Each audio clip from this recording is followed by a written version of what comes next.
Hello, and welcome to episode 143 of Random Encounter, the RPG Fan Podcast. I am your host, Derek Heemsbergen. I am Embryonics on Twitter, and today I am joined by Caitlin. Why does Telos have glasses? Argyros, that's her name.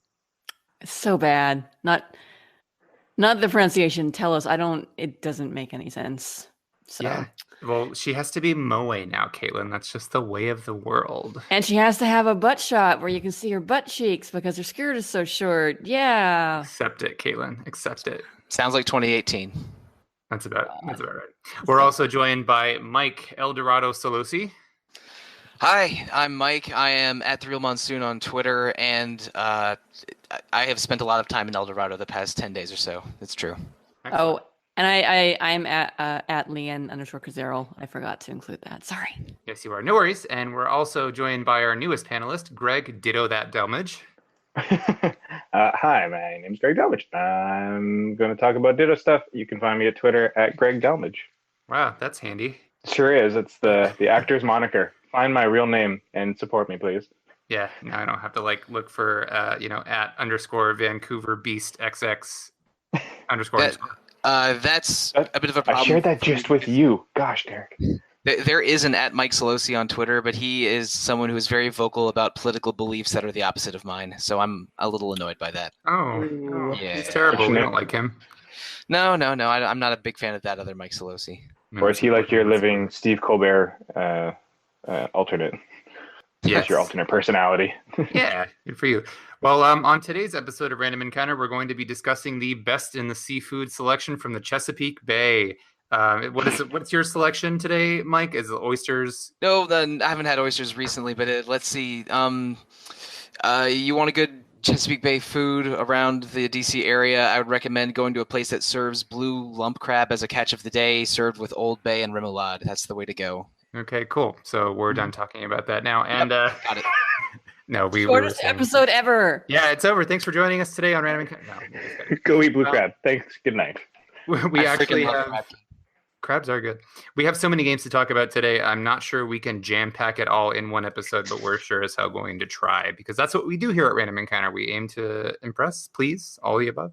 So last time we opened the episode speaking a little bit about God of War, and that was just pre-release. So we were sharing some kind of earlier thoughts about the game overall conceptually and what maybe legacy it might leave and all that kind of stuff. So now the game is out. We've had a chance to play it. I marathoned it over the course of a weekend. I beat the entire thing in probably 16 to 18 hours. I got it on a Friday. I was done with it Monday morning. And I know Solosi, you've been playing it as well, yes? You call me a beast. I have not been able to marathon it. I've been distracted by Monster Hunter and various other things, including some non-gaming related things. But I'm about 6 or 7 hours in, and I definitely want to continue it and finish it. I have been enjoying it very much so far. Yeah, I think it's a really fun game. And it seems like what I said last episode about the whole Resident Evil 4 comparison of me not knowing if I wanted to play it, then getting engaged with it, and then feeling really into the sort of tactile moment-to-moment action of it. I get the same kind of feeling from this God of War. The combat design, I think, is what draws me to it the most because it's funny because I felt like earlier God of War titles, while certainly not bereft of strategy, tended to sort of allow you to button mash. The entire gimmick with Kratos having the blades was you could just sort of do these wide-reaching AoE attacks and slash everything to death. And there, again, you had to employ some strategy, but it's an action game first and foremost. So this one, the newest God of War, leans more heavily on its RPG sort of functions and systems. And I feel like the sort of core combat design around the Leviathan axe, his weapon that you start the game with, is kind of a more one-on-one type of combat style. You're more focused on throwing the axe at a single enemy at a time, and you have to be able to manage several enemies at once anyway, and some of his attacks are AoE, but I do feel like the game encourages you to focus on each enemy in turn and sort of figure out, what do I want to do to attack that enemy? How can I best take it down given my surroundings and given my skill set that I have available to me? So I wouldn't say that it's a game that necessitates complex tactical thought all the time, but more so than the previous ones, I do think it does skew a little bit more action RPG in its combat. And that's interesting, yeah. I'd basically agree. The AoE attacks that you learn in the new God of War are limited, and a lot of them are sort of player choice. You'll either find them in runic attacks that you find in treasure chests, or maybe attacks that are pretty far down the skill tree. But in general, it's like managing the crowd that you're dealing with and not getting surrounded, and picking them off in like the most advantageous order is really important. And I usually equip some kind of ice area effect attack as my runic attack, and use it as kind of a GTFO button. Uh, um, and but basically every enemy has has their own quirks, and you have to use both your range attacks and area effect attacks and your boy's arrows to take them down. It's definitely more tactical and more thought-provoking than in the older games, where I mean it's a little unfair to say that they were total button mashy, but it is kind of a just a big spinny ballet with square and triangle until you get the button that lets you, the light over them that lets you press circle for a finishing move. And I think in the older God of War games, you really only had to care about the specificity of those attacks for the high level challenges, where for this, I think that there's tactical combat and more life threatening situations earlier in the game in the new one. Because I died in some earlier encounters, and I'm on the normal difficulty setting. Yeah, I died some during the game too. I think I honestly felt like most of the game was pretty fair in terms of difficulty. There's one section towards the end that I won't give you any details about, but it frustrated me because it was just sort of like waves of powerful enemies, and they had cheap attacks that I didn't like. But even the final boss of the game, not a spoiler, but I didn't realize it was the final boss. And it was over, and I was kind of continuing, and I expected more to happen, but it didn't. The game still ended, I think, with sufficient finality, considering they said they want to make this into a new trilogy. So this is number 1 of 3 in the new God of War trilogy, from what we've heard. So yeah, I thought it ended. I was satisfied with how it ended, but yeah, it sure felt like that wasn't the final boss, which is kind of amusing. So I guess that speaks to the encounter. That particular encounter felt very fair to me, and I didn't struggle with it to a degree where I was like, "Oh God, this is the last boss! Like, F this fight! I just want to be over, or I want to be finished with the game." But I actually enjoyed it for what it was, and I felt like it was pretty diverse. So the combat's, I think, a high point of the game, and I really appreciate the nuance that went into making it feel more like like more than just a mindless button smasher, which, as you said, Solosi, the first games weren't necessarily just that, but I think this one is more mindful. Yeah, there's more tactics and thought into regular encounters in this one, by far. Yeah, and the game is super gorgeous. The environments in this game are the kind that you just kind of want to stop and look at for a while, especially when you get into, again, I don't want to spoil anything, but there are some, like, more otherworldly locations than what you just saw in the very beginning footage of this, when like pre-release, when they just showed kind of snowy environments and stuff. There is, of course, much more than that, and I think that the kind of supernatural beauty of some of these places shines through. And they are. Did they already add that photo mode, or is that coming soon? I think it was in one of the updates this week. I didn't play God of War a lot this week. I mostly played it last week and over the weekend. But there was like a new update, something like 3 out of 5 days. So I think one of them was photo mode. Okay. So it's probably already in there. Yeah, so it is the kind of game that I'm glad has a photo mode, since there are so many pretty spots where I would love to get screenshots of, even to just use as like backgrounds for my computer's wallpaper. Just the environment shots alone. I don't need any characters in them or anything, but I'm glad that we're getting photo mode most of the time. When I played Uncharted 4, I think I liked the photo mode better than the firefights for the most part.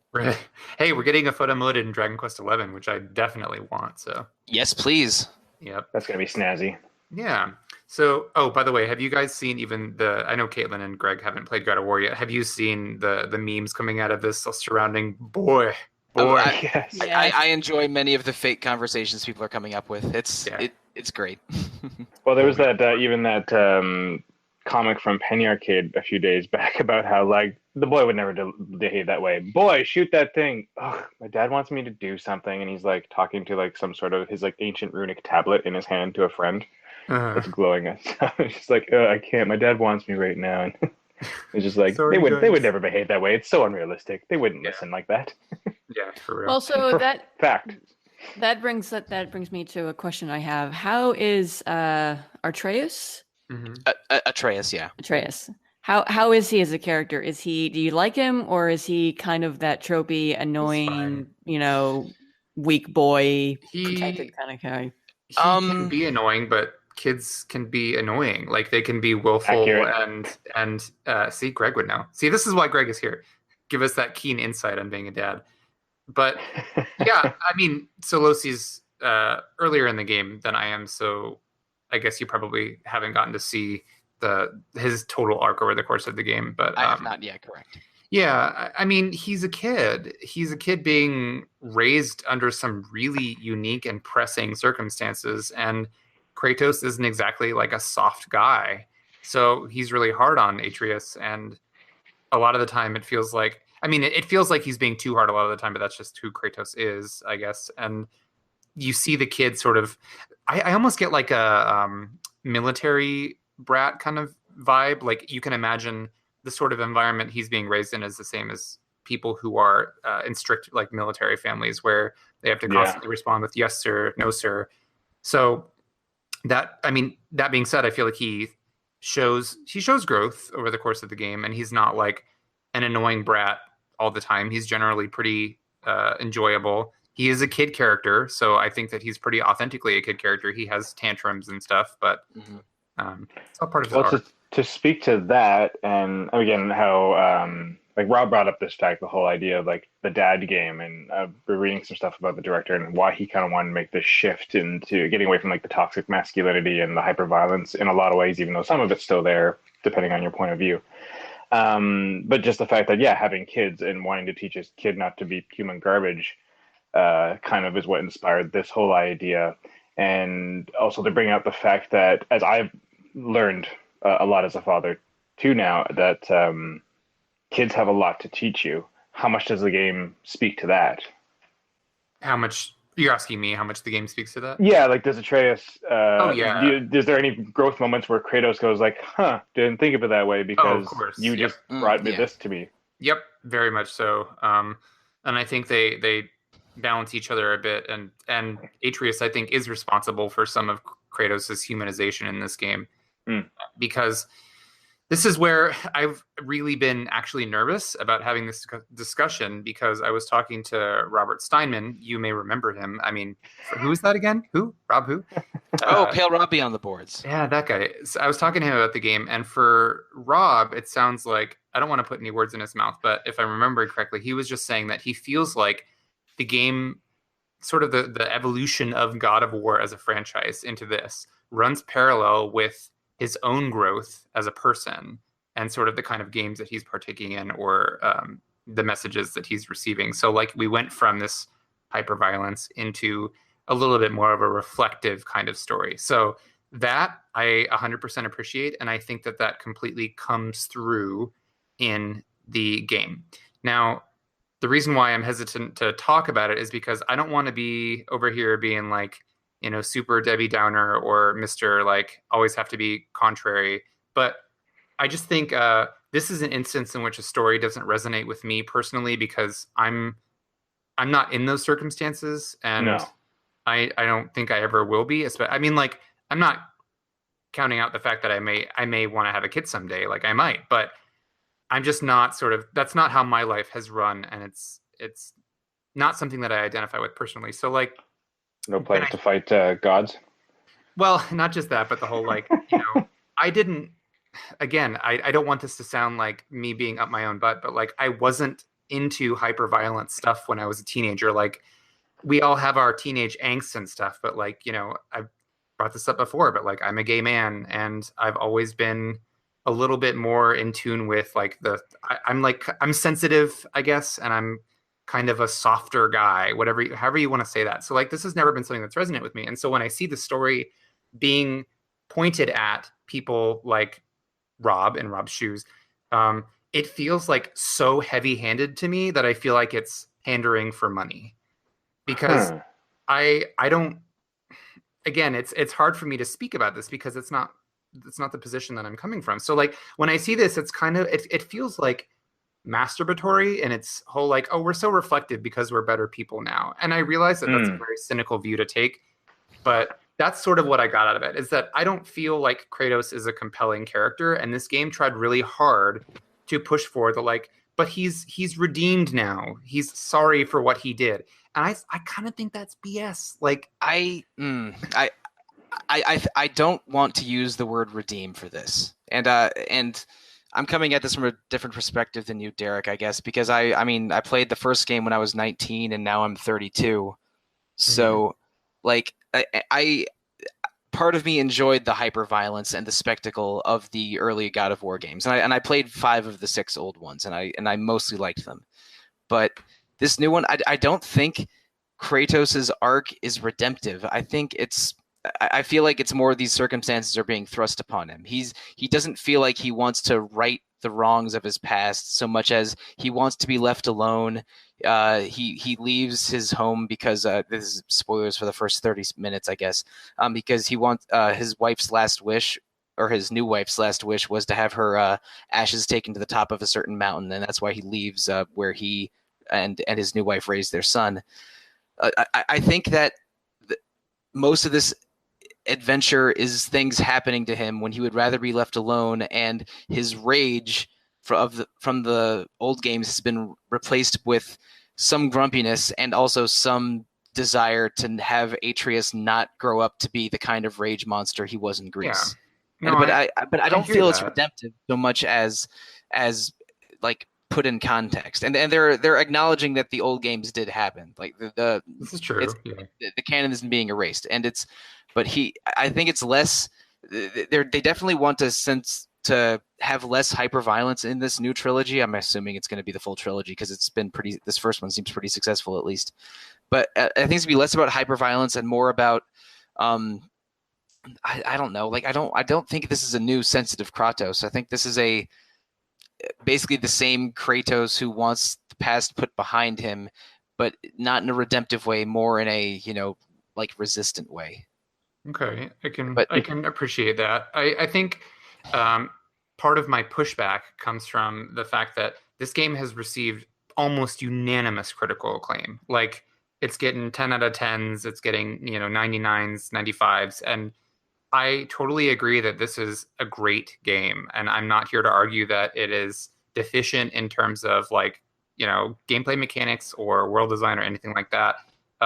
I just feel like a lot of the praise that I have heard for it is saying that, again, this is, a story that every human being should experience, or like this is one of the most revolutionary stories ever told in a video game. And I think that's bullshit, honestly. Yeah, the early critical wave for it was, so like hyperbolic in praise that it felt ridiculous. Right. And so what I read from that, and the reason why it kind of chafes against me, is because I think that this game is kind of indulging its now grown audience in like another power fantasy, but from a different perspective. Like there's a value shift from I'm an angry person and I just want to rage to I'm reflecting upon that rage. And like you said, Solosi, I'm probably in that target audience. Well, yeah, and maybe it's not like redemptive. Maybe maybe I'm misunderstanding, or maybe I don't know, but maybe it's not redemptive so much as it is just like accepting of the past. But I still see it as power fantasy, because if that is the core message of the game, it still clashes mechanically in some ways, because you still have things like instant kills where you press R3 and the game is incentivizing you to use these mechanics to instant kill enemies, and he does things like rip them in half, or like there's one where he rips something's jaw like all the way down its body and throws it, and like all they did was change it from circle to R3. It's like the brutality of the action and how gratuitous it is at times hasn't really changed. Yes, so I'm seeing that as like, so the game is telling me one thing with its theme and telling me something else with its gameplay. And the counter argument I've heard to that I want to at least bring up is that some people are. I had one friend talk to me about this, saying, "Well, those you have to look at it like those are demons and actual threats to his safety, or maybe the safety of his son. Like many times they attack him first, or they're like angry gods. So the only people that you're killing who are maybe human are like the godlike people." So I can appreciate the idea of like defending your family from a threat, but it still feels like I don't know. Like, there's a difference to me between like killing the enemy by, throwing your axe at it or whatever, and then like, or there's a difference between that and then like slashing something in the face, cutting its face in half, and then like ripping it apart. You know what I mean? It just feels like that's more true to Kratos's character and past, but I still see it as a clash between theme and gameplay. And I'm not saying that this game is trash. I think this game is excellent, but I think that the really hyperbolic nature of the praise for it at launch really like rubbed me the wrong way. And I think that people are giving it too much credit for telling a story that I don't think is as deep as I think it is. Yeah, I mean, you said the words power fantasy before, and I think this is still the same God of War power fantasy. You're a demigod, but in the older games, it was mostly just brutally destroying those who had wronged you. With with Kratos just being a one-note rage monster, and now it's you have this strength of a demigod, but you're using it to protect and to protect these awful things that are happening to you and these gods that are trying to kill you. So it's I think they just shift the direction of what the motivation is for the character, but it's still the same power fantasy and still the same super god on god violence. So it's I think I have probably fewer issues with the tone of this game than you, Derek. Maybe I just haven't played long enough yet because I'm only about 6 hours in. But Yeah. I am at least accepting of this tone and of this version of Kratos, and I think I like it more than the old Kratos, which was not why I enjoyed those old games. But so far it's an excellent character action game. It's probably not worthy of 10 out of 10 across the board because I don't know if anything is, but I'm really enjoying this game. If you like character action games or action RPGs that have a wide wealth of mechanics, I think this is 100% worth checking out. Yeah, I think it's very, very good. And I just want to reiterate that I'm not trying to be a smug jerk here and be like, no, I have the superior position because I think blah, blah, blah. I think it's an instance of me needing to accept that this isn't oriented at me, and that's okay. But I still, wanted to voice how I felt about the game's themes and stuff. But still, great game. So, not looking forward to hunting down ravens. Can we have some more mom games though? Like seriously. Yeah, I was gonna say, like, how did this all speak to you as from your perspective? Well, I mean, like, Caitlin. I haven't played it, so. Have you? Well, have you played any of like the past ones? Like, are you in that angsty audience or no? I would not consider myself in that angsty audience. I mean, I liked the previous. Okay, let me rephrase that. I liked God of War 1 and 2. I really did not like God of War 3. It turned me off the series entirely, and I didn't touch Ascension as a result. I played the PSP games too, or most of them. I think I didn't get through the second one all the way. The first one's better, so yeah, you weren't missing a lot. Yeah. I mean, like, I liked the games, but it wasn't because it was super violent. I wasn't drawn to them because of the extreme violence. It was just a really well put together cinematic action game. And part of me was interested in it because I'm Greek American. So, I grew up on Greek mythology, and it was kind of cool to see that this sort of, different take on the Greek gods and myths and whatnot. That was a big draw for me. And of course, by the time we got to God of War 3, it just wasn't doing it for me anymore. I think God of War 3 was, in some respects, more hyper gratuitous with its violence than the previous games, if that's even possible. But I've just kind of reached, maybe too, it was that it didn't bother me as much when I was younger playing the first few games. And as I got older, it became less acceptable to just have violence for violence's sake, for like, blood, guts, gotta get, the blood pumping kind of thing there. So, I mean, on the one hand, it wouldn't be a God of War game if it didn't have hyper violence, gratuitous violence. I mean, they can do what they can to tone it down, but I think that they know that they would lose people if they really try to redirect the sort of the the experience of the game. It's what I'm interested in when I get around to playing it is just to see how they try to actually have a decent story in there and with actual character arcs, and they try to have Kratos have a little bit of growth or pathos or anything, because it really did not come off that way in the previous games. It was kind of, I think, pretentious how we were supposed to, be on Kratos' side. It was like a Walter White situation. He's an asshole. He's a bad guy, but you root for him because he's badass. But all of his motivations are crap, and you're not really supposed to be in favor of what he's doing. And if they manage to turn it even a little bit around so that you can see where Kratos is coming from and maybe slightly root for him, even though he's a bad guy who's done lots of bad things in the past and he really shouldn't have a happy ending or even, remotely kind of in that direction, that would be an improvement. It would make the hyperviolence feel like that still sucks, but at least there's something redeeming within all of that hyperviolence. But I will say this has been the theme, the meme lately is dad games. We've seen a lot of games where it's about a father and son doing stuff. And I mean, that's cool. It's great to have that experience. It's great to have male characters that are presented as being more than just rage monsters for rage's sake, to have that sort of familial connection and have that sort of softness to them. But I'd like to see some mom games. Okay? I got a little something for you. It's called Grandia 3. And that stops being a mom game I about know, a quarter of the way in.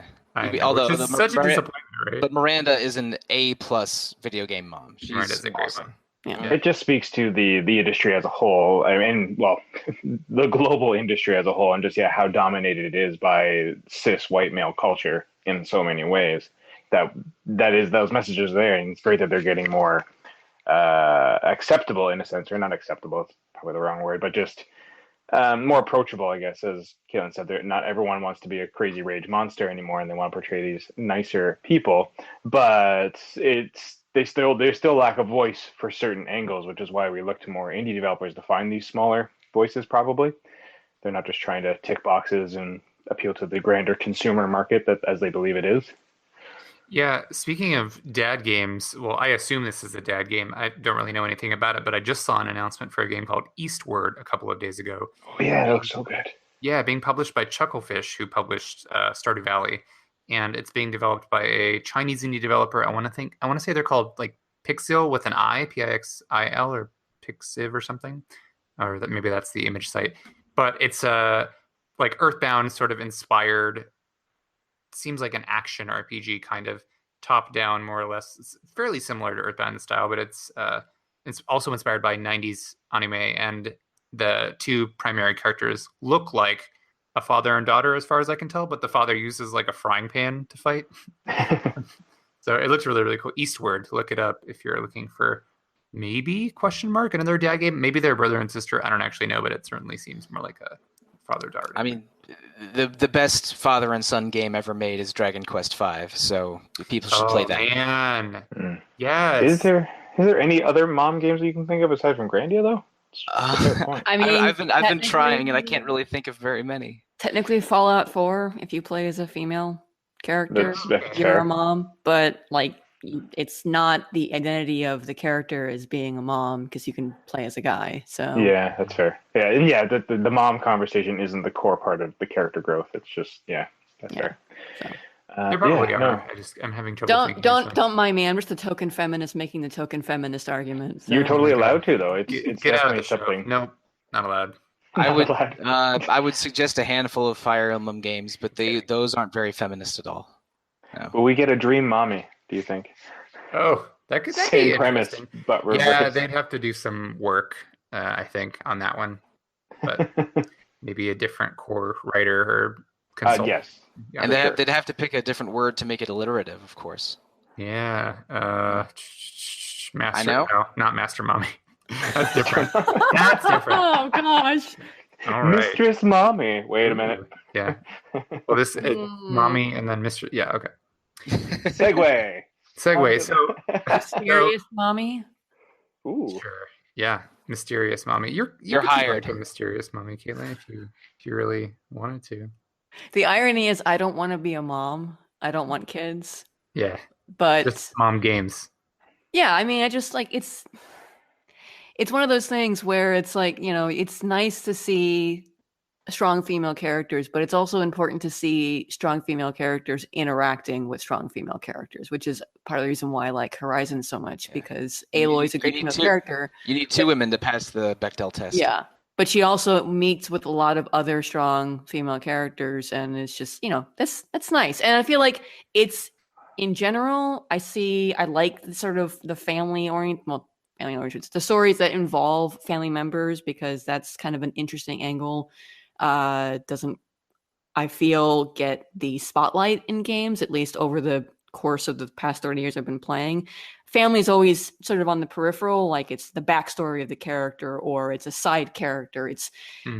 I like the trend of bringing familial relationships closer to the foreground. But I mean, the trend is dad games, father and son, father and daughter. And I love Last of Us. I love Last of Us. But, just moms are characters too. Yeah, and I think this is, I think Greg was saying, and I think we've all brought it up before, is that this trend is part of this growing demographic, this shift from the same people who were playing games 15 years ago and the kind of people they've grown into today, which is largely, cis male, yeah, fathers. So yeah, so it's cool. I want to see more diversity in games, and I think that God of War, the new one, is like you were getting on earlier, Caitlin. I do think that this game works to sort of make some headway on Kratos not just being a total one-dimensional character, but yeah, this is an instance in which I just got to stick to my guns and say that maybe it's not for me and it doesn't resonate with me, and that's okay.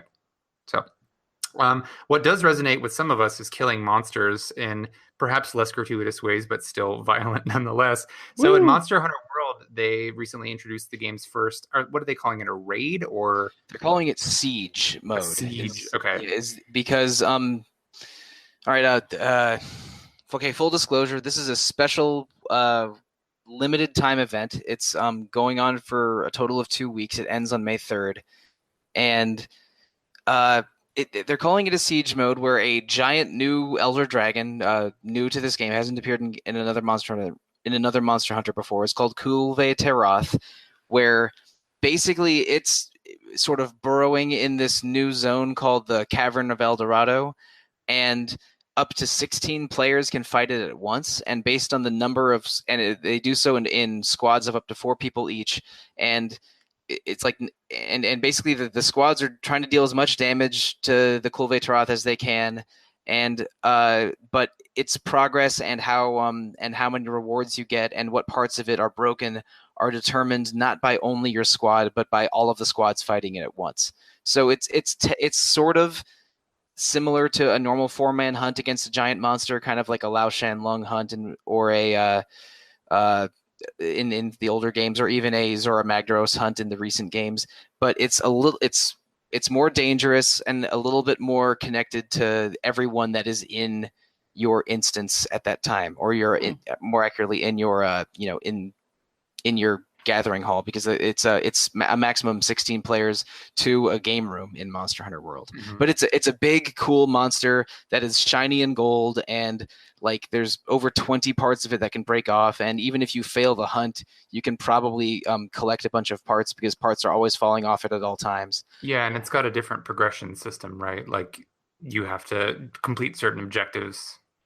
Yeah, it's a 4-stage fight where you have to deal enough damage or all of the groups fighting it at once have to deal enough damage to it at certain points for it to, like, break the wall of the cavern to enter a new part of the stage. And by the end of the stage, all of its armor is off. It's faster and dealing more damage, but taking more damage as well. And you have to kill it before it leaves the stage. It's an Elder Dragon, so you can't capture it. But it is a big, cool gold horned elder dragon that can deal a ton of fire damage at once. So bring a fireproof mantle if you've unlocked that thing. And well, like you said, you can't capture it, but you can capture, crucially, a lot of cool little gold variants of existing smaller wildlife things, because in Monster Hunter World, Right, you yeah. can decorate your private room by capturing animals in the wild and then assigning them to different little slots. So you get like a fish pond that you can put fish in, and you'll have like lizards and bugs crawling on your pillars, and rabbit in front of your fireplace and stuff. So this new Siege has golden, like they just look different, but they're the same Yep. models. Yeah. Yeah, those small animals are called endemic animals or endemic Okay. life, and you can do things like capture birds and fish and have them hang out in your terrarium and aquarium in your house. And this new zone does have gold versions of a lot of regular endemic life, and also the armor and weapons from the Kulve Taroth look really really good and seem strong. But I've only unlocked a few armor pieces. I still have some hunting to do. Okay. Yeah, and those are different looking as well, right? They're gold variants. No, they're not gold variants. It's brand new armor and weapons. It's a Oh, whole okay. a whole new set, I should say. And me being who I am, I'll definitely want to make the hammer and longsword and probably also at least one bowgun. Cool. Yeah, my partner Jeremy's been going really hard on that, and I've seen him run through this like, I don't know, 5, 6, 7 times, and he's trying to collect every insect glaive in the game, and he has like all but 2 at this point. Oh wow, nice. He's happy to. Insect glaive is what I ran with, so Yeah, that's I'll a be really cool attracted weapon. to that. It's really fun to watch somebody play with insect glaive too, because they're just flipping all over the place like a Yeah, great. it's probably the most aerial weapon in the game. So there's a lot of weird technical parts to managing your bug, and then there's a lot of very fun airborne flippy shit going on. Yep. Yeah. That is cool. It's a very neat thing. I was hoping this thing would look a lot more like Goldar than it does, but it's got a striking resemblance. I just heard giant gold thing and went to Power Rangers. Sorry. Oh, that okay. Goldar. Oh, you mean Grifforzar. I see. Mm-hmm. Yeah, you want to talk about Power Rangers anything, so this is your guy. We absolutely should not. You should cut this from the podcast. In fact. Yeah, because you're gonna go on a tangent, and I'm gonna be able to get you off. Save that for Sentai Sentai Encounter. Mm-hmm. Yes, Sentai Encounter, which we'll record right after Chesapeake Bay Encounter. Yep. But anyways, carrying on. Sorry. Cool. Yeah, so it's nice that they're continuing to add different content to Monster Hunter World, and maybe we'll get another event like this, another Siege in the future with a different type of monster, a different type of objectives, that kind of thing. It's very neat. It keeps it going. That's for sure. Yeah, I think we talked about this in an earlier episode, how Monster Hunter World has a pretty encouraging setup for its DLC, where all of the monster DLC and quest DLC is free, and also there's some free cosmetic DLC. The another Monster Hunter World event going on right now is featuring Dante from the Devil May Cry series. Yes. Yeah, you can do I think there's some Odogaron hunts to get Dante armor and a Dante charge blade, which looks like the Force Edge from Devil May Cry 1. Yeah. And the armor's kind of hard to assemble because you need high-level plates and gems from 5 or 6 monsters. But it looks cool, and even though I'm not a charge blade user, I'll probably make that sword anyway. Does it come with a pizza box as like a shield? Don't think so, because Force Edge is DMC1, and the pizza, the slow motion pizza eating is mostly DMC3 opening. Okay. Unless maybe I just haven't played DMC1 in 15 years. He's always like pizza, right? But then the part with him running. Well, no, I'm thinking about the part with him running through the trailer. That's like D lowercase m uppercase C. Okay, maybe there's pizza in DMC1 and I just forgot. But I more vividly remember the pizza in DMC3. Okay, well, he's the spiritual successor to Teenage Mutant Ninja Turtles. Indeed. But they've been doing a lot of cool DLC stuff. Like there was a weapon design contest that ran in December, January, and the winning weapon from that contest was available as a event DLC. I want to say 2 weeks ago. Yeah, so it's thereabouts. But it's in the spring festival. Yeah. Okay. So yeah, like first week of April. So yeah, they're really making good in a lot of these promises, and it's kind of amazing. Just a month after the Devil Joe new monster, they introduced yet another new monster for free, and the community is really excited about it. So yeah, I don't know when I'm going to stop playing this damn thing. You won't until it's dead. Probably not. I tried to get in and get my Mega Man armor for my Calico, but I was a day shy getting back to it, so I'll have to wait till it inevitably hopefully comes back. I made that one, Nice. and I think they're gonna bring things back because the Spring Festival like re-unlocked all of the limited time events from the entire run of the game. So I think there's probably going to be more events like that where they bring back old It'll be like a limited summer quests. solstice festival and a Yeah, winter festival or or something. they Yeah, could do exactly. more. Yeah, they could do more large scale hunts like the Kulve Taroth siege, but for different monsters, or just have it come back at different times. It feels almost weird that that the Kulve Taroth is only going to be around for 2 weeks. No, yeah, it's gonna give them probably some long term payoff to like bring it back to keep people wanting to check in, as any of these kind of games do, because it hits, I guess, a little bit of that gotcha vibe of the it's here for a Well, limited time, get it now, you know. a little bit, but also you don't have to pay, unlike gacha No, or unlike games as a service things with a lot of expansions like Destiny.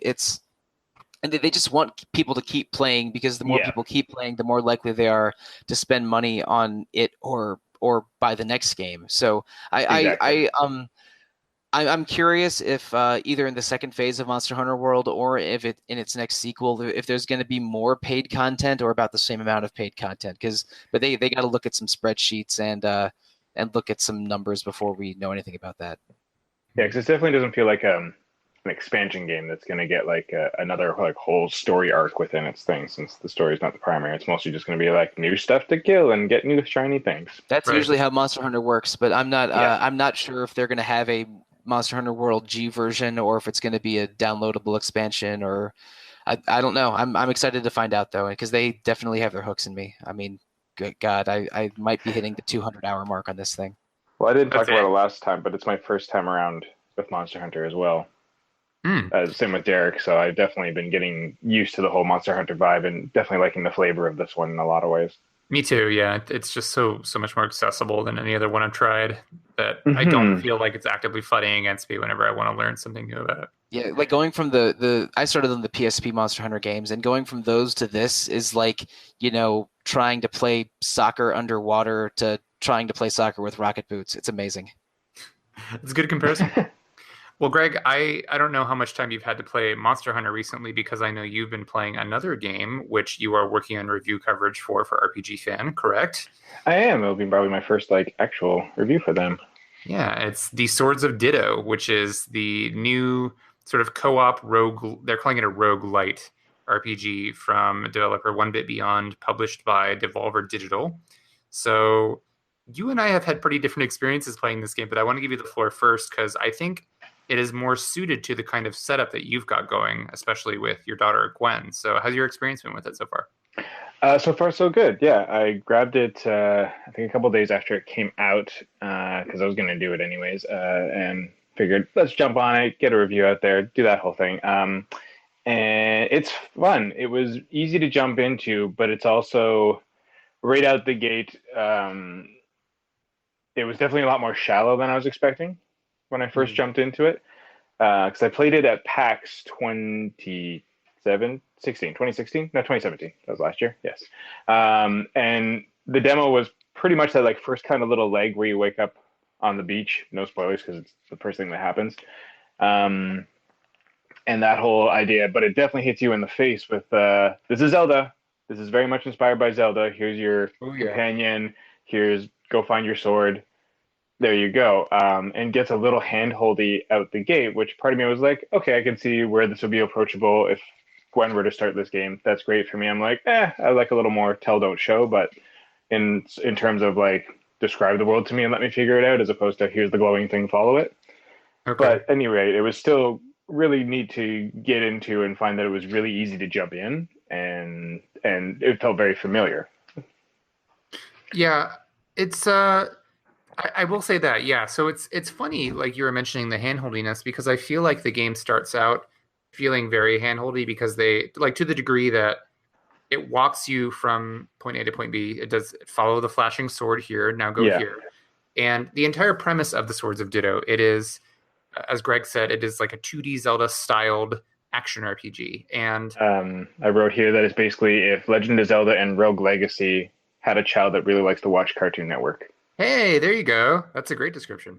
So the main premise of the game is you're playing as a hero who awakens, and your destiny is to fight the evil witch Mormo and cleanse her evil taint from the world, and then restore it to peace. So you take up this sword, the Sword of Ditto, and you start the game by going to fight her, and then you're killed pretty quickly. So Yeah, it's very dramatic. yeah, It's like, what did I do wrong? yeah, and so the sword is, chooses a new hero or reawakens every 100 years. So you're actually playing as it's more like the sword because um, every 100 years you get like a new randomly generated character, and you just play as that person. They pick up the sword, and then all of a sudden they have all of the stats of the last hero who died, and then you have to progress through this little like gameplay loop, and with the ultimate aim of defeating Mormo. So Yeah, it's very much a la. Well, I guess we want. Yeah, never mind. Sorry. Yeah. no, it's okay. So whenever your whenever you start like a run, quote unquote, you inherit all of the level, like the experience points from the previous characters Correct. that you had, but you lose any stuff that you had on you, at least in the beginning. This is Until you unlock some interesting stuff that helps you. It's definitely like Rogue Legacy. Like the more you work through, the more stuff you can retain to help your next playthrough.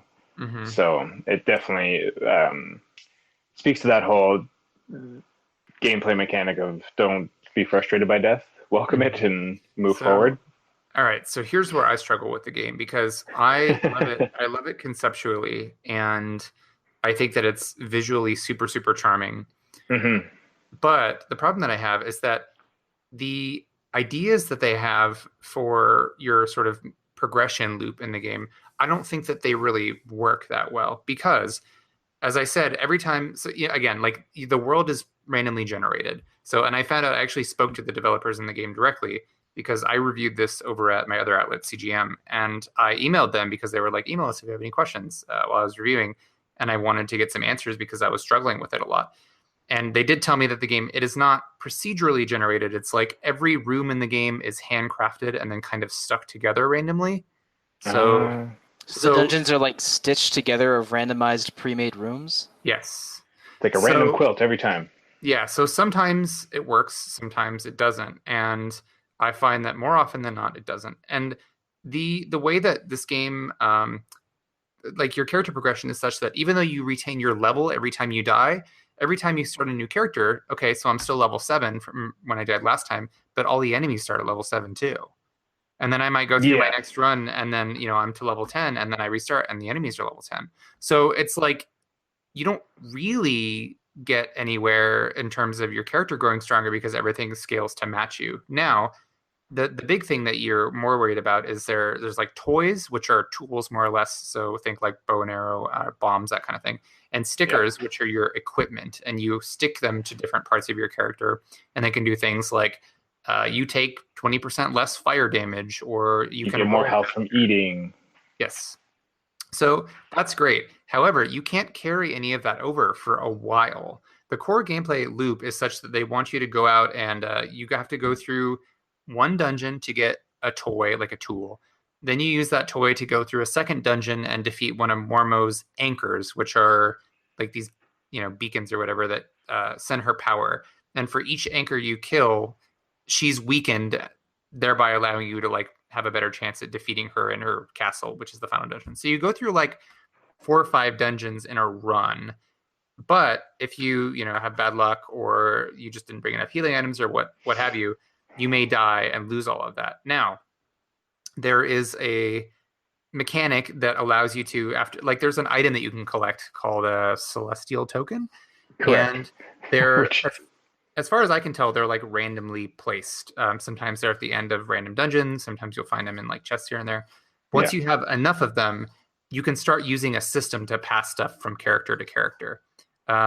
Also, once you have found the place to put them in, because again, everything is randomly placed, so you have to still have to locate where those points of accessing the tokens are. Yeah, they're like fountains that you have to put the tokens in. So those carry over, like the tokens themselves. If you die, you lose any you have on you. But if you place them in the fountain, the shrine of offerings, whatever, then they stay there permanently. And you got to get like 8 or 10, I think 8, before you unlock this feature to start passing. 8 sounds right. Yeah. So I think that's okay, but I think that the game sort of spins its wheels for way too long without giving you a way to meaningfully progress from run to run. If you start out knowing that you need to collect those tokens and like slowly slot them into this fountain and then know that you're not going to get very far until that's done, that's okay. But I don't know. I don't think it's a great system because to pass things from character to character, once you've unlocked that fountain system, there's a new currency that starts dropping from enemies, and like they even make a little space for it on your screen. It's a second currency besides just coins or whatever, and that currency is what you have to spend to send stuff from character to character. But that's not permanent; it's just for one run. So yeah, and it becomes a really weird resource management game at that point. That you start running into this thing of like there's all these weird collectibles, and I thought you were going to go with this string when you first were talking about the handholdiness at first. That it gets to a point where all of a sudden the handholdiness is done. You're like, okay, cool, I can go and explore and do things. But there's a really like a richer, deeper meta that is very opaque. It's hard to figure out, and like this whole sort of thing, like, oh, that's what these tokens do. Because I went and I put one in, and I was like, okay, I didn't understand. No one told me that there's more to get. There's a light. It does a good job in some ways of asking you to kind of learn from watching and paying attention to your actions in a way, and I like that in some games. But sometimes a little nudge would be nice. I don't want them to say, follow the cookie trail to every single celestial token. At least tell me like, oh, you're going to need more if you want to get a favor from the gods, as opposed to telling me, here's this token, put it in this thing, and you'll probably get something from the gods. But you don't until you unlock it enough to get the currency. That will then let you get things from the gods. right. So you're kind of fumbling around trying to figure out what your objective is before inorganically, I don't know, maybe it is organic. You sort of discover it, and then at that point you're like, oh, okay, I get it. But that's the kind of information that I would have liked more in the beginning. Like, even if they just said, keep an eye out for these, and if you collect 8, something good will happen. Or even if it was simply in like the sword keeper's place, if he had like a tome of books, or you could ask him more things beyond just like his few questions about here's the world, here's Mormo, here's your job. But if you were just like, hey, I found these tokens, what do they do? Like, even if the player wanted to go and read up about it and get some more info, even if your little helper isn't just popping up to say, hey, you found one of these, this is what it does. It'd just be nice to have an opportunity where you could go learn more if you wanted to, or if you're the kind of player who just wants to fumble through and explore and bump into things and figure it out for yourself, which there is a certain amount of joy in as well, which harkens back it very much to the original Legend of Zelda, of just walk into caves and see what happens. Yeah. I found that enchanting, but it's hard now with this day and age too, where there's so many demands on your time. Sometimes you're like, could you just give me a little hint? Yeah. So my objective here isn't to endlessly harp on the Swords of Ditto, because I don't think that it is a terrible game by any means, but I do think that it is sort of flawed in some of the ways that it executes on its ideas. But that being said, it's this like super, super bright, colorful, whimsical action RPG that, as Greg was saying, evokes Cartoon Network sensibilities. Like, it just looks like Steven Universe or OKKO or any number of modern cartoons. I don't know, Gumball, like that kind of thing. And the mythos of the world very much harkens to Adventure Time, because one of the random things I did discover were these like ancient tablets that start unveiling some of like the ancient stories, which is very similar to kind of the overarching mythos of Adventure Time. How it seems like it's this interesting fantasy alternate world, but you kind of start to figure out that it's a very far advanced future version of our world that just been messed up by whatever magical sort of stuff. And it feels like there's some of that going on here. Mm-hmm. So I'm really intrigued by that aspect of it, that little deeper underarching storyline, which I think is the developer's way to kind of give it more substance, because there's very little substance beyond, all right, go. Yeah, that makes me think of Poneglyphs in One Piece, but that's just another totally unrelated fandom of mine, I'm afraid. You just wanted to bring up One Piece again. I really did, yeah. But that was before we started recording, so it doesn't count. Yeah. Oh, okay. So I was just going to say, Greg, I feel like this game, because I was playing this, I played it for myself with a bit. I played it by myself for a bit, and then I played it with my partner for a while too.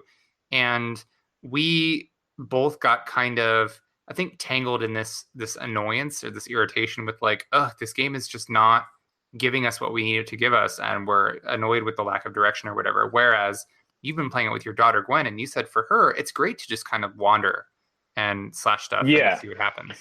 Yeah, exactly. Like when I played it with her, because one thing I've found really weird that the developer doesn't offer a way to start a new game once you've started the game. Like you have to go in and actually delete your save file Okay. to give the game to give you the option. I'm playing on the PlayStation 4 to give you the option to start a new game. So when Gwen and I picked it up, I was hoping to just start it again now that I was familiar and go through it, but it just asked us to continue the story. So she was coming in where I was already at like level 4 or 5. So there was a bit of Mm. a jump in that she didn't quite have everything that was going on. So I was trying to get her up to speed as we went, which again, the game thankfully paces it out slowly enough as we were walking over to revive the new sword that I could kind of give her this up and up on. This is what's going on. This is what this does. This is what that does. And she asked a lot of Yeah. questions, and she came by very intuitively as someone who's a bit familiar with some Legend of Zelda stuff. Like she's watched her mom play through all of Wind Waker, and she's been intrigued by other ones. She hasn't quite gotten into the top-down ones yet, but I know she will. Because you'll make sure it happens. I will be. Don't worry. Her biggest concern is, are there redeads? Because she is very afraid of redeads. It's super endearing. Oh no. This being the kid who also has played World of Warcraft, I don't understand. Anyways, Oh. so so yeah, it was though very fun to be able to kind of impart that to her and have her just get it as someone who does come by gaming easy enough. And again, the game, once you know what the buttons are, it's very easy just to dive into and okay, slash at things, hit things, roll around. I want this sticker. I want that sticker, and you can share it. That makes it a lot easier too, especially like if she was to play with a friend, there'd be no fighting over who gets what sticker. You Yeah. could all have all the stickers. You could all have all the toys. It's great. I could also see it as a great game for her and her mom just to pick up and just play when her mom's home before she goes to bed or something like that. Like we have half an hour. Let's just dive into Ditto for a bit. And it's super easy. There's no constraints. There's no need to finish a concrete objective because you can just hop back out if you want. It's great for that. Yeah, I think that raises an interesting question of who the target audience is for the game because this does. I feel like this game does have the sort of DNA of stuff like Adventure Time, like you said, which, although ostensibly aimed at kids, a lot of adults and older people enjoy these because they do have some darker or more complex subject matter. So. Swords of Ditto has kind of like the same facade, but some of the backstory in the game, at least, is fairly dark. Although my question is more like the nature of the game progression. It seems like it's pretty hard to get a grasp on. Even like I was having difficulty, and you were saying you were having difficulty figuring out like with the tokens and stuff. So it almost seems like if it's aimed at a younger audience, maybe, which I'm not sure it is, why is the game so hard to come to grips with in terms of like getting anywhere? And if all you And want what to did you play it on difficulty wise? I played it on normal or whatever. Yeah, I think I started on the hard and went to the middle normal one, whatever it is. But I'm curious, for relaxed because it also extends the amount of days you have. I think based on your setting. That's something we didn't even bring up is that the reason I why wasn't sure, yeah. your character dies. It's not just like your character does die if you run out of health, but also you only have a time limit. You have like 4 in-game days to normal mode complete the quest. Yeah, or in the relaxed mode you have like 7. That I don't. I haven't tried the relaxed, and I did the hard. And hard you have 3. Okay, so part of that gimmick with being able to send stuff down from character to character, that also includes you can pay a fee to rewind time some, or give yourself an extra life.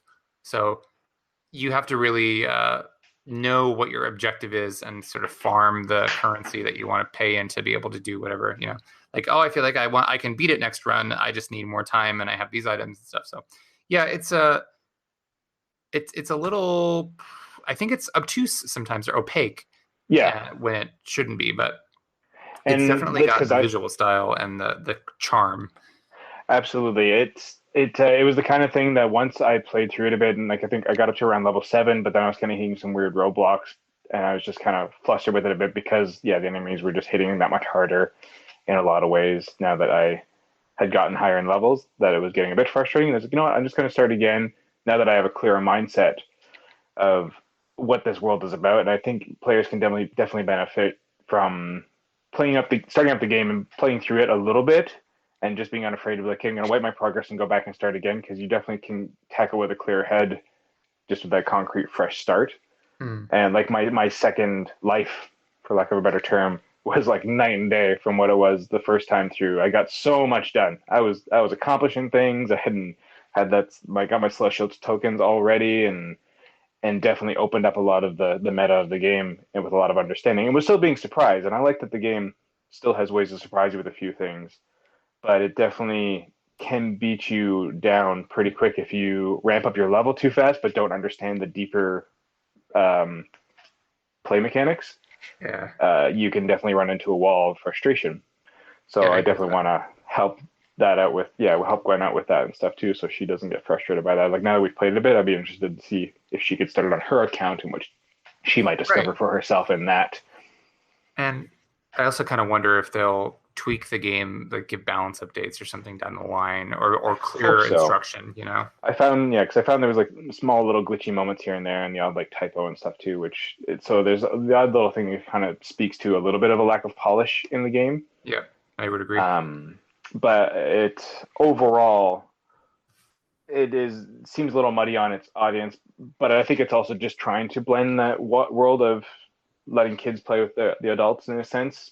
Yeah. Like any modern Pixar movie, there's always going to be something in there that adults are going to be like, I get that, whereas the kids will get this from it as well. And both audiences can come together and enjoy it in each their own ways, but also together as well. So I think Mhm. they're trying to do the same thing here with Ditto, and it's a great idea.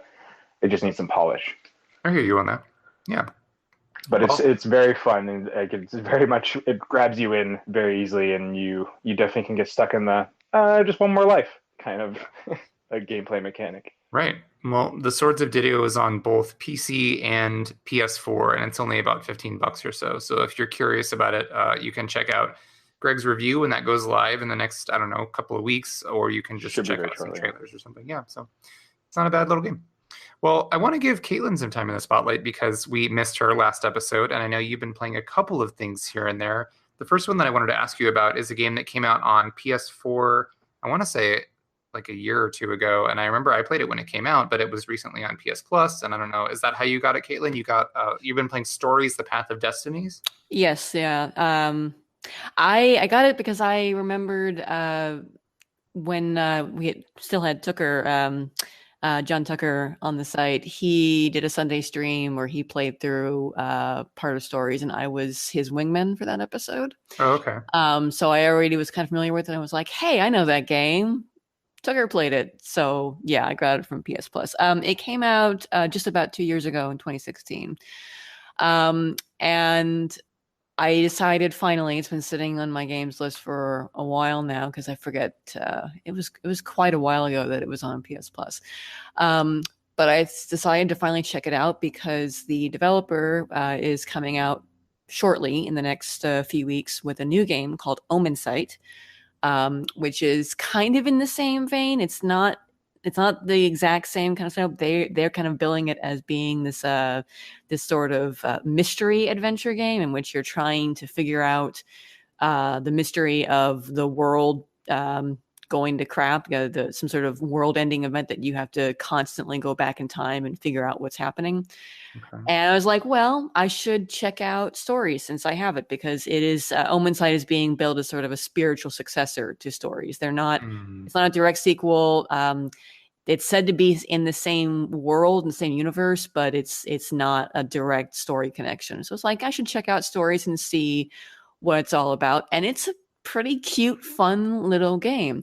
You play as this sort of dashing rogue fox named Renardo, who is trying to find a way to defeat an evil emperor and his army of evil ravens from like taking over the world or some crap. And true to the name of the Stories, Path of Destinies, one of the main mechanics is you get to choose, like it's like literally like a choose your own adventure kind of thing. Every chapter you get a big choice between 2 or 3 different options, things you could do. Like you can go rescue an old friend, or you can search for this mysterious super weapon that might be able to stop the emperor. And depending on your choices, you go to different places. And down the line, every chapter you're making one of these choices, the story changes and you'll get a different story, a different ending every time. But it's all pretty short. You can go through a path of story choices within like probably less than an hour, maybe only like 30 minutes, depending on how fast you move through the different arenas. And that's not the end of the game. Once you hit that final, result of the story, most of the stories end with your character dying and then mysteriously finding that he's been taken back in time to where the first divergence happened, the first story choice you could make as to what to do. And suddenly you can go back and you can make different choices and you'll get different stories. And the game is nice and it gives you this sort of like little graph that shows you all the stories that you've seen and the choices you made along the way. And every story you go on, you'll learn a certain truth that's true no matter what story you experience. And once you get all of those truths, then you can actually sort of figure out a way to succeed and defeat the emperor and not have everything go to shit. So it's very cute in that you can sort of pick it up and play it for, only a little bit of time, get a quote unquote complete story, and then come back, make different choices, see how those play out. And, there's like 25 total stories. So there's a lot of replayability in this. So there's lots to be seen, different outcomes. And in the meantime, while you're, between making those choices, you have these really cutesy, fun, isometric style sort of gameplay sequences where you're moving through environments. You are dealing with these evil raven enemies. You're collecting materials to craft new weapons that can open locked doors and get you to all sorts of goodies. And it's a fun little experience. And the entire time, the story is being narrated to you Bastion style by this one guy. He does all the narration, all the different character voices. So it's very much like you're sitting down and being told a story by your dad or something like that. And there's a lot of humor in it. And there have been references to films and to memes and things like that. One of the first things that the narrator told me was when I was breaking some boxes. He said, "Reynardo smash." And I was like, I got that reference, Captain America style. Yep. So it's been fun. I like it. I have only unlocked maybe 5 or so different stories. So there's a lot for me to do. It does involve, a lot of going back and running through the same areas, but the narration kind of makes it interesting because it'll change depending on your choices. And there's these little weird one-liners that are just like hilarious and random that pop up. And they seem to be fairly unique and whatnot. So it's fun. I think for it being a smaller scope type of game, it actually manages to have a pretty far-reaching story with some decently surprising twists here and there. Because the entire thing is only, gosh, it's been so long since I played it, but I want to say I beat the entire thing in maybe 6 to 8 hours tops. So, but there's enough permutations of that story to keep you interested in being like, okay, I wonder what would happen if I made this choice here. And then of course, it's kind of like, a butterfly effect in that if you make choice A, then at that branch you have choices C and D, and then at C I have choices E and F. You know what I mean? So it's not just like something changes at the end of chapter 1, some dialogue, and then it progresses the same way anyway. It's like every choice you make impacts the overall flow of the story. So yeah, it is like a choose your own adventure book. And I don't know if I've seen another game replicate that feeling quite as closely as this one does. Like you said, Caitlin, right down to the narration and things like, you decide to do blah, blah, blah, and then this happens. And it's like, okay. So it does kind of feel like you're creating your own story. So. Yeah.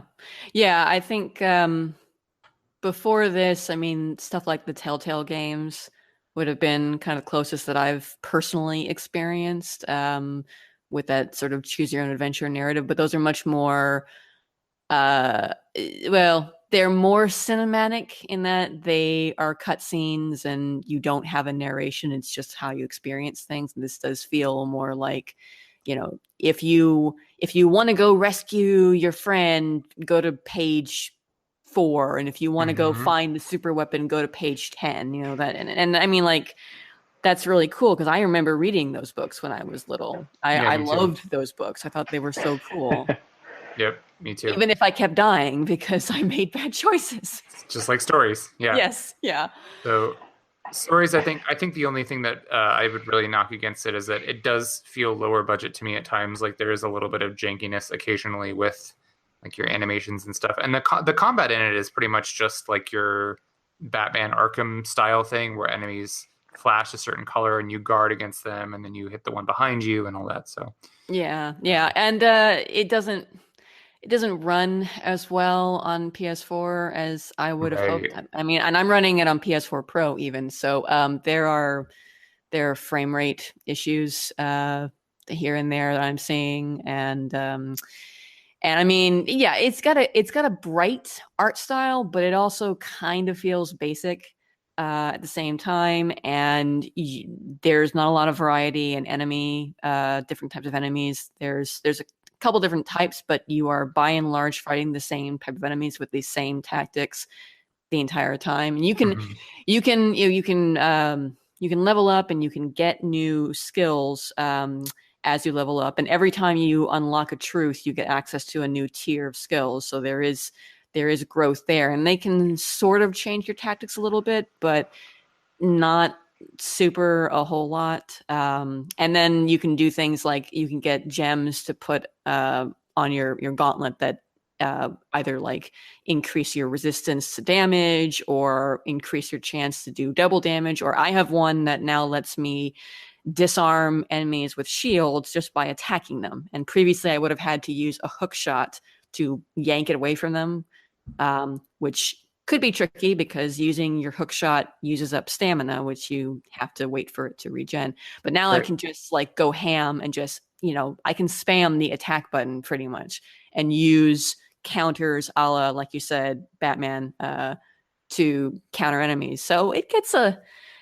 little old. So, but I think, it's not so much the combat gameplay that is drawing me to it. It's the story and the narration, and that's really well done.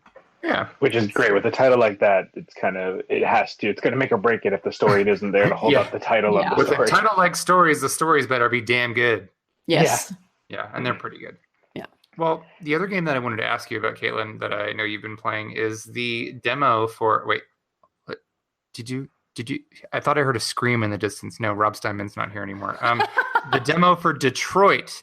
So, is this on? Is it just on PSN or? Yes, it's on PSN. You can go download it right now. It came out should do earlier that. this week.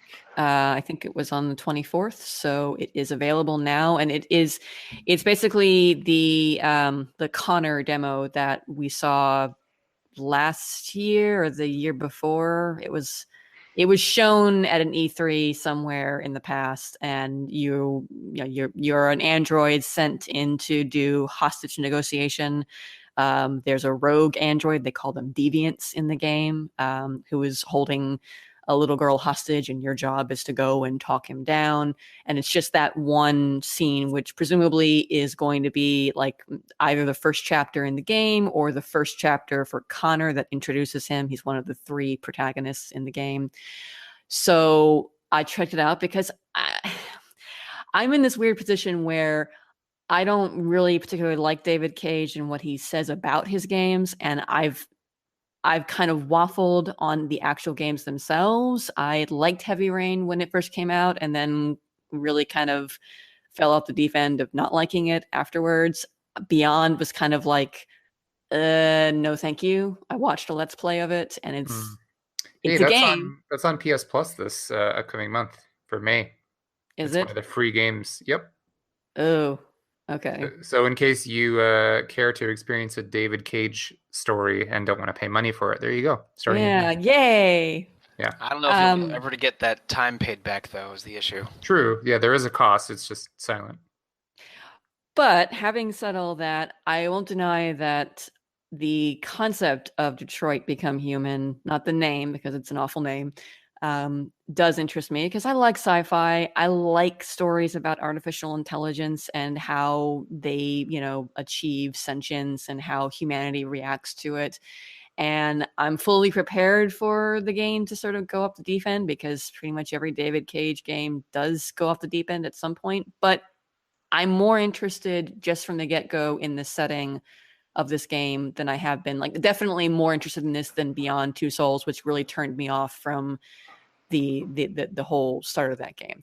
So, having said that, with a grain of salt, my positive reactions, take with, like I said, with a grain of salt. I maybe am a gamer who is, this is more maybe my kind of game than it will be for some people, but there are some things that I really did like about it. Obviously it looks freaking gorgeous. There's one thing that that Quantic Dream games tend to do is, at least for their time, I don't know, Heavy Rain doesn't look super hot anymore, but for its time it was impressive. They look nice, and this game looks very, very, very pretty. Especially, if you're playing, I'm again on PS4 Pro, so there's lots of nice little tweaks there. And I mean, like, yeah, so it's a pretty looking game, and if that's your thing, you'll like it. Yeah. It's got the same kind of sort of setup. You move around, you interact with objects. It's got the same kind of love it or hate it analog stick controls to pick things up and interact with them. It doesn't Really? It's still like the same like the gameplay? whole, you had to move the stick down and then curve it around to do something. It's still Yeah, there. just It's hard to tilt up to drink your coffee, but if you tilt too far, you spill it all over yourself, kind of thing. well, I don't know if they do that, but it looks like they haven't necessarily changed the basic setup, and so I imagine that it will involve some frustrations with getting the precise movement correctly, and interacting with objects accidentally when you mean to move the camera, or vice versa. But I mean, at the same time, I didn't have really any trouble navigating the environment. It's one chapter, of course, and it wasn't a particularly action heavy or QTE. There's only really one QTE in the game, in the chapter there. So maybe it'll be different as, for the chapters that are more action oriented come by. But so that's still a thing. But I mean, like, it's interesting. Connor so far seems like he's going to be kind of more like Norman Jaden from Heavy Rain, he's an android. He's a negotiator, but he works with the police. And part of what you can do in this chapter is explore the crime scene and learn or glean things that will help you negotiate this android, this rogue android, this deviant, and try and talk him down. So you can explore the room with the little girl he's taken hostage and learn his name, and you can actually find objects in the environment, and using your special super android brain, you can recreate what happened, sort of, again, Batman style, to sort of see what happened. You can scrub time back and forth and discover new items that you may have missed on your first pass. You can be used to talk him down or to do what you will. You can find a gun at one point by doing this, and you can choose to use it or not when you're actually dealing with him. And I presume this will only be a thing for Connor, but everything that you do changes a little menu about your chance of success. So the more you learn about the situation and why this deviant suddenly went violent and started shooting people, it raises your chances of success.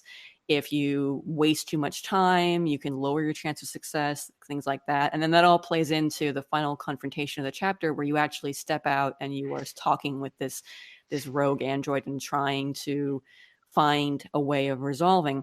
And you have different options, like the gun. You can choose to use that. You can try to get close to him and talk him down.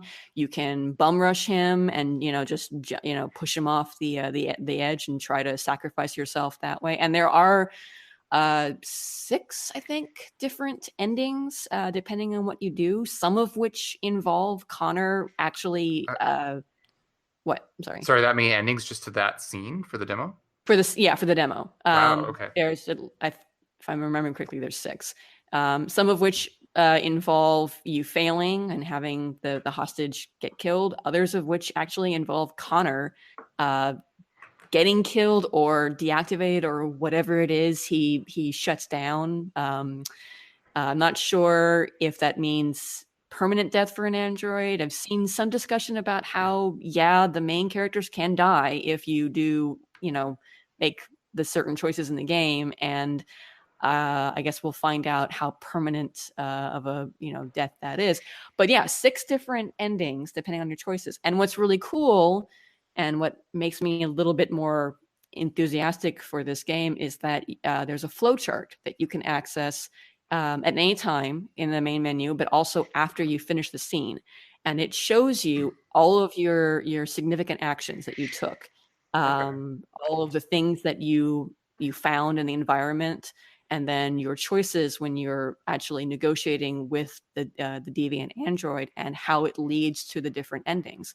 And I'm encouraged by this because it suggests that there's going to be more transparency in the game as to how your choices actually matter, and maybe, fingers crossed that your choices actually matter. It's kind of this thing with games, not just Quantic Dream games, but Telltale, gets a lot of flack for having games that tell you they're about choices and how your choices shape the narrative, and then not actually really giving you that freedom. It's more just like a flavor choice that affects maybe how the ending is presented, but you still end up getting, 1 or 2 static endings. Okay. And it's only 1 chapter, so we don't know how the choices, the endings, necessarily affect further chapters. I don't know for sure yet if you get Connor killed, if that means that he just doesn't show up in the rest of the game or not. Yeah. It'd be really cool if that was the case, because you could really have some interesting playthroughs where one character or multiple characters is just not present, and see how that impacts the other characters. But I like, at the very least, the fact that they're trying to be more transparent and show you how your choices affect the narrative within at least a chapter or 2. And I can see that being a really helpful tool for people who say, well, okay, I played through the entire game, I got this ending, I want to play through it again, try to get a different ending. This could be really helpful for actually helping you plan out how to get different endings, instead of just saying, well, I'll do this thing here and hope that maybe gets me a different ending. So that the actual consequences of whatever choice that you're making, and not just be like, well, yeah, I think this makes a difference. Yeah. Cool. And I love the actual fact that stuff actually plays into it. It's something I've been wanting from a lot of games in general, and RPGs and stuff too, where what you find, what you notice, and even just the time you take dilly-dallying around to find that stuff does have an effect on how you're going to encounter the quote-unquote boss moment, so to speak. As opposed to just being like, oh, I'm just going to go side quest for ages and no ramifications will come of this. It's kind of nice that there's a game that kind of holds you beholden to that. Yeah. So, I mean, I'm actually really excited for this game. I've been interested in it for a while, but the demos got me kind of raring to experience it. And I go into it fully expecting for there to be a David Cage, devolve of the story towards the end, but I will be pleasantly surprised if it doesn't. So May 25th cannot come soon enough. Yeah. And then maybe Rob Steinman will be so heated over this game that he'll come back on the show and share his thoughts. Yeah. Or this could be the one that redeems for him. No, I mean, there's 0% chance of him acknowledging that a David Cage game is good. No, and I mean, there are potential issues already that we've seen with the game. Some of the visual, not the visuals, but the techniques that they've employed to demonstrate how androids are being oppressed is going to ring as hollow, or it's going to ring as appropriation of issues, specifically issues for Black people and racism against people of color. And I can see the potential from what I've heard of various different things that are shown to you in the game. I can see that being an issue. I don't want to make a judgment call on it until I've played the game and I've got the context for it. Maybe, we've seen that before in other games. Deus Ex also was pretty shitty in its appropriation of those issues to create the scene of the oppression of augmented individuals. So, and I mean, again, it's David Cage. We don't really necessarily think of David Cage games as being nice and subtle and respectful. So, I mean, there's plenty of opportunity for it to, like I said, go down the deep end. But I'm still from what I've played, I'm interested. I don't know if interested is too strong of a word for me at this point, but I For me, want it's to know more. how it breaks down. Yeah, for me, it's morbid curiosity and not interest, really. Yeah. I'm definitely curious myself. I like same with Caitlin. I enjoy that whole sci-fi questions with AI and stuff like that. So I'm intrigued to see how this kind of all plays out. I haven't dipped my toe into any of the David Cage stuff, so I'm not bitten yet by him. But I've heard definitely enough on this podcast about why I shouldn't want to look forward to this game. I wanted to ask. Have you heard anything about? I was just looking it up. This whole cyberlife thing and how it ties into the whole Amazon Alexa thing. Oh, I'm curious too. Yeah, I heard about that, but I didn't know that that was a thing when I was playing through it. So I'll have to load the demo up and try it in because I have Alexa. So. Oh, you do? Okay. Me too. I have one on my desk, and I actually just reached over and pressed the mute button, just in case I said her name because I didn't want her talking back. She's so sassy. She like just talks back to you. She told me a story today. Yeah, this morning, because one of the things you can do is say, Alexa, I always do Alexa, good morning, and what's the weather like while I'm laying in bed. And when she says good morning, she'll give you when you say good morning to her, she'll give you a fact or something about today's National Whatever Day. And one of the things she was like, say, Alexa, tell me a story. And so I did. And she told me a sci-fi story about a plant, like a seed germinating on a spaceship and then becoming a new plant on Mars. And I was like, what? What is going on? So I don't know. It's is this a David Cage thing? Is this part of Detroit's marketing? What's happening? That'd be fascinating. Yeah, subterfuge here, guerrilla marketing. Yeah. I'm interested to see what effect that has on your demo playthrough if you go through another run of it, Caitlin. Yeah, I'll have to experiment. Well, you are now our designated Detroit correspondent, so please wear your title proudly. I will try. Yeah. Well, I think that's probably it for new games that we wanted to discuss today, but Greg brought up an interesting topic that I want to get into just a little bit. We have seen the rise and fall of sort of phones specifically oriented as gaming devices. Now, smartphone gaming is incredibly prevalent today. I mean, it's said that more people play games on phones than any other medium, and that's certainly true based on the popularity of stuff we see like Candy Crush and Words with Friends and that kind of stuff. But also mobile games are a market that are big, especially with gacha games and stuff like that. So, over the years, now we're even getting Fortnite and stuff too.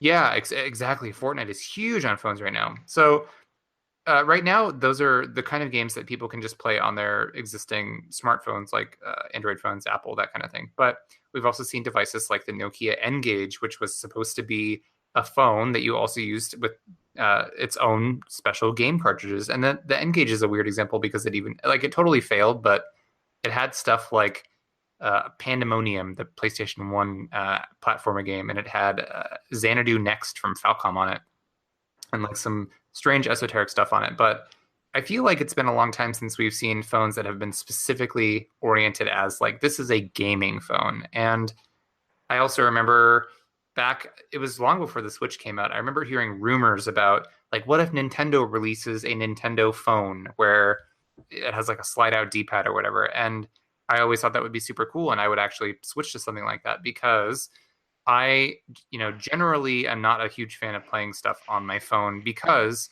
I don't like touchscreen controls most of the time, unless a game is specifically oriented around using it.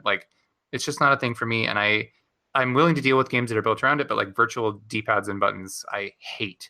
So Greg was talking about how this company, is the company Xiaomi? I was going to say, it sounds Xiaomi. Yeah, sounds like it should be it. Yeah, is bringing out the Black Shark, which is a new phone specifically oriented for gaming to the degree that it's got it has a multi-stage integrated liquid cooling system to keep the phone. Which is insane for a phone. Which is crazy, yeah. And it has this peripheral add-on. It's it looks like a little analog nub and a pad or something. I can't tell, but it's called the Black Shark Gamepad. It's a separate thing that you can buy for this phone for around $28. And I don't know, it's just kind of interesting. So I suppose my question is, what do you guys feel about the idea of new gaming oriented phones? Would you get a phone specifically made to be a gaming phone, or? Absolutely not. No. No, I, it's not. I mean, like, it's not why I'm going to buy a phone is to play games when I have other handhelds that are going to be, sorry, are going to be better at it and are going to have more of the games I want to play. And the other thing I'm thinking is, it's one thing to create a phone that makes it easier, like if it has a peripheral that has, controls and whatnot, but that doesn't mean that developers are going to make games that are worthwhile playing on mobile or that take advantage of that hardware. And they kind of can't because they have to create something that can be played on a phone, whether it's Android or Google or Windows, or sorry, Android or iPhone or Windows, regardless of what specific hardware you have. So I don't I don't see developers making games that take advantage of that kind of thing, and if they do, they know that they're going to get reduced sales because it's only going to be playable by a subset of the population that has that kind of hardware. So it's just like I it's I Yeah, don't know. no, I'm right there with you. Like I said, I'm also not such a big fan of phone gaming for the most part, and I feel like I would rather just play on a dedicated device. Um, it's something that I'd be willing to entertain if a company, I mean, it would seriously have to be like Nintendo or Sony. And I feel like if one of those two Yeah. released a phone that had, like slide out into full buttons, I don't even know what kind of configuration it would have to be for me to be happy with it, but it would have to be so thoroughly oriented towards being a game device first and foremost that I don't know how I would And find that interest in it otherwise. and that gets into the question too of like where else is it suffering? I mean, because a lot of phones are they're great at being phones and Battery they're great life. at getting That's out how it's stuff. suffering. It's gonna be able to have 90 minutes of charge time. Well, these Yeah. ones they're definitely being touted at having 40,000 milliamp batteries that can definitely last for pretty much the entire day, is what they're touting. And then, of course, having these cooling systems to stop them from getting hot. Because I've definitely had the odd time where I've been playing like Elder Scrolls Legends for several matches and hours, and I'm just like burning my hand by the end of it if I'm not careful. Because the phone can really get hot with the screen lighting up like that. So I can see that as being an appealing thing, and there's definitely a market for it in some ways. But Caitlin's exactly right too in saying that developers can't be expected to target just to people with these peripherals. But I can see it as being like a tick box option of like, oh, you have the black shark, or you have like a gaming peripheral, so then it'll give you more screen real estate because then it cleans up the UI maybe.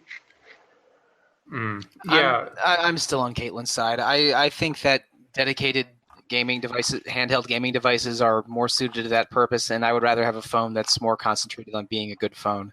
But I'm also not a good example for this because the only phone games I play are number games like threes and card games like Ascension, which would probably be better on a tablet than a phone. But Right. I don't dedicate my hardcore game time to phone games, so I'm not interested in a gaming dedicated phone so much.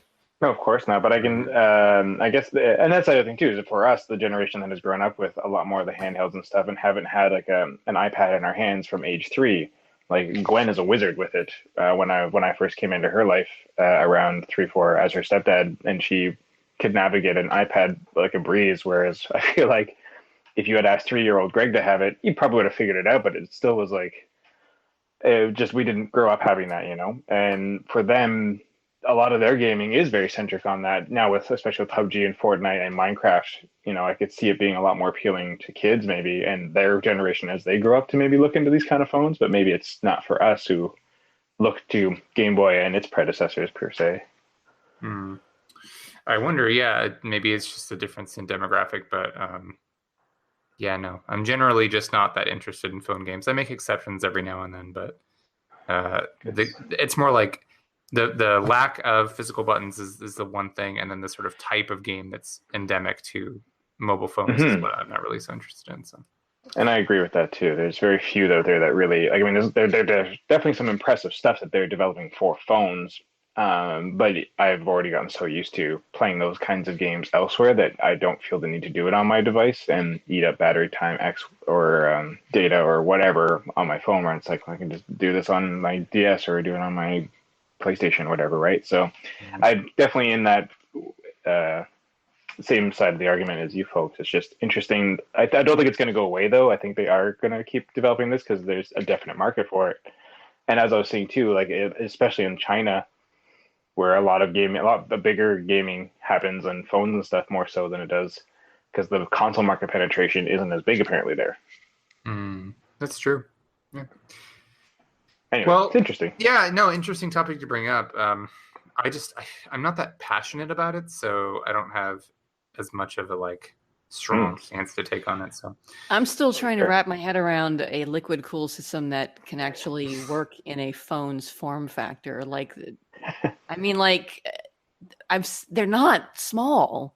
Like even the ones that you have inside gaming rigs, they're not small. I don't know. And these phones don't look like they're huge by any means from what I've seen. They're sizable, but they're no bigger than like a iPhone X Plus or whatever it is. I'd say they're like certainly a feat of engineering, if nothing else, right? So. Mm-hmm. Oh, and as we were saying in the pre-show too, there's the Nubia Red Magic, which was also going to be crowdfunded on Indiegogo to try and get out tomorrow. I was saying had a RGB light up, and Caitlin was like, "What? Why? Why?" I just see it eating up so much battery. Yeah. It really is. I mean, it seems like it would be so neat to have like your cool glowy phone, but at the same time, it's for like I just get annoyed people. And then I'd be like, no, I'm done. Yeah, I get annoyed when people have those like their flash goes off on their phone when like they get a text message, even though it's just like jarring. So having it constantly like cycling through color swaps like my Alienware would just be bizarre. And why are you doing that? I need you for battery. I need it for phone calls. Yeah, I would turn that off immediately. I'm sorry. Can you call me on my other phone? I use this phone for gaming and nothing else because it has lights on the back. Okay. That would be wonderful. Yeah, I need to conserve the battery just for that. What a world we live in. Yeah. Well, I mean, for me, it just makes way more sense if you want a gaming. I would rather have them in separate devices, even if I wanted to play like, say, iOS games on a with my dedicated game time. I would rather have it on a tablet than a phone. It's a center of a Venn diagram I want no part of.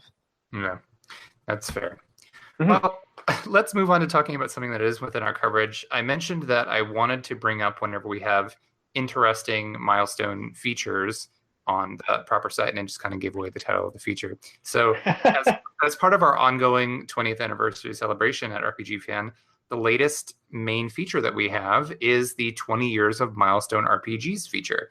So the purpose of this isn't necessarily to just call out everybody's favorite games on staff and say, yep, Final Fantasy VIII is my favorite game or whatever. It's to bring to attention games that did something meaningful or that caused a shift in the market to a really drastic degree, kind of like how Final Fantasy VII changed everything. I'm quoting from the article here at this point.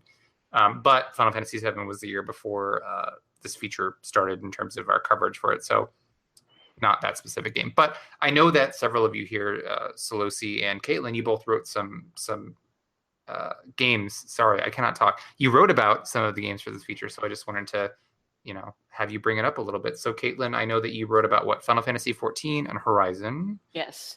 Okay, so why did you feel like those were milestone games? Well, Final Fantasy XIV, I mean, it's like I can just rehash everything I've ever said about Final Fantasy XIV on the podcast. Everyone knows I'm a Final Fantasy XIV fangirl, but are you? Yes, I am. Seriously. Anyway, so as I wrote in the feature, it's kind of a double milestone. It's a milestone, I think, in the industry because, everyone, I think, knows the story about how horrid 1.0 was. And I did not play 1.0. I came in about a half a year after 2.0 was released. So I never personally experienced it, but we've all heard the horror stories of the gameplay and the glitches and everything else that was wrong with it, so much that they had to, apologize to their player base and reboot it from the ground up. And not that we haven't seen games or franchises do that, recreate themselves. But to the extent that 1.0 failed, it was out for barely over 2 years before they shut down the servers.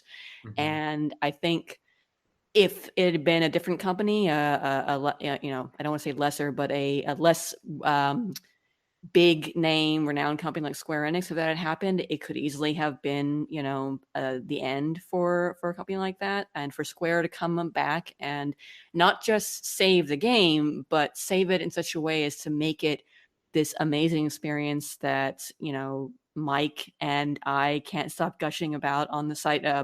Mike Sabato, I mean, sorry, Solosi. I like FF14 too, but I've not had nearly the time investment or dedication you have to it. Yeah. To come back and recreate it and make it this successful MMO that now has like it's now actually I think over 12 million subscriptions, not necessarily active players, but people who have subscribed to the game at one point or another, with 2 successful critically acclaimed expansions, no real slowdown in sight. That to me, I think, is kind of amazing. It's not something that you see every day in games, for something to fail so spectacularly that it needs to be redone 100%, and then for it to come back and not just be a great game, but be a great game even compared to other games in its own franchise. And I will say, I've said before, it's the best Final Fantasy of the past decade. Not taking into consideration Zodiac Age. I'm considering 12 as having been released in 2006, so it's not within that last decade. But for me, it's also a milestone because I never played an MMO before. Outside of like spending maybe a few hours in a crappy free MMO that could barely run on my laptop at the time, I had no business trying to play it seriously. I never played MMOs. I didn't really think that they were for me. I didn't like the idea of monthly subscriptions. I didn't like the idea of having so much content to run through. I was nervous about the idea of playing with other people. I'm kind of an introvert, kind of a shy person. I don't like playing competitive multiplayer for that kind of reason.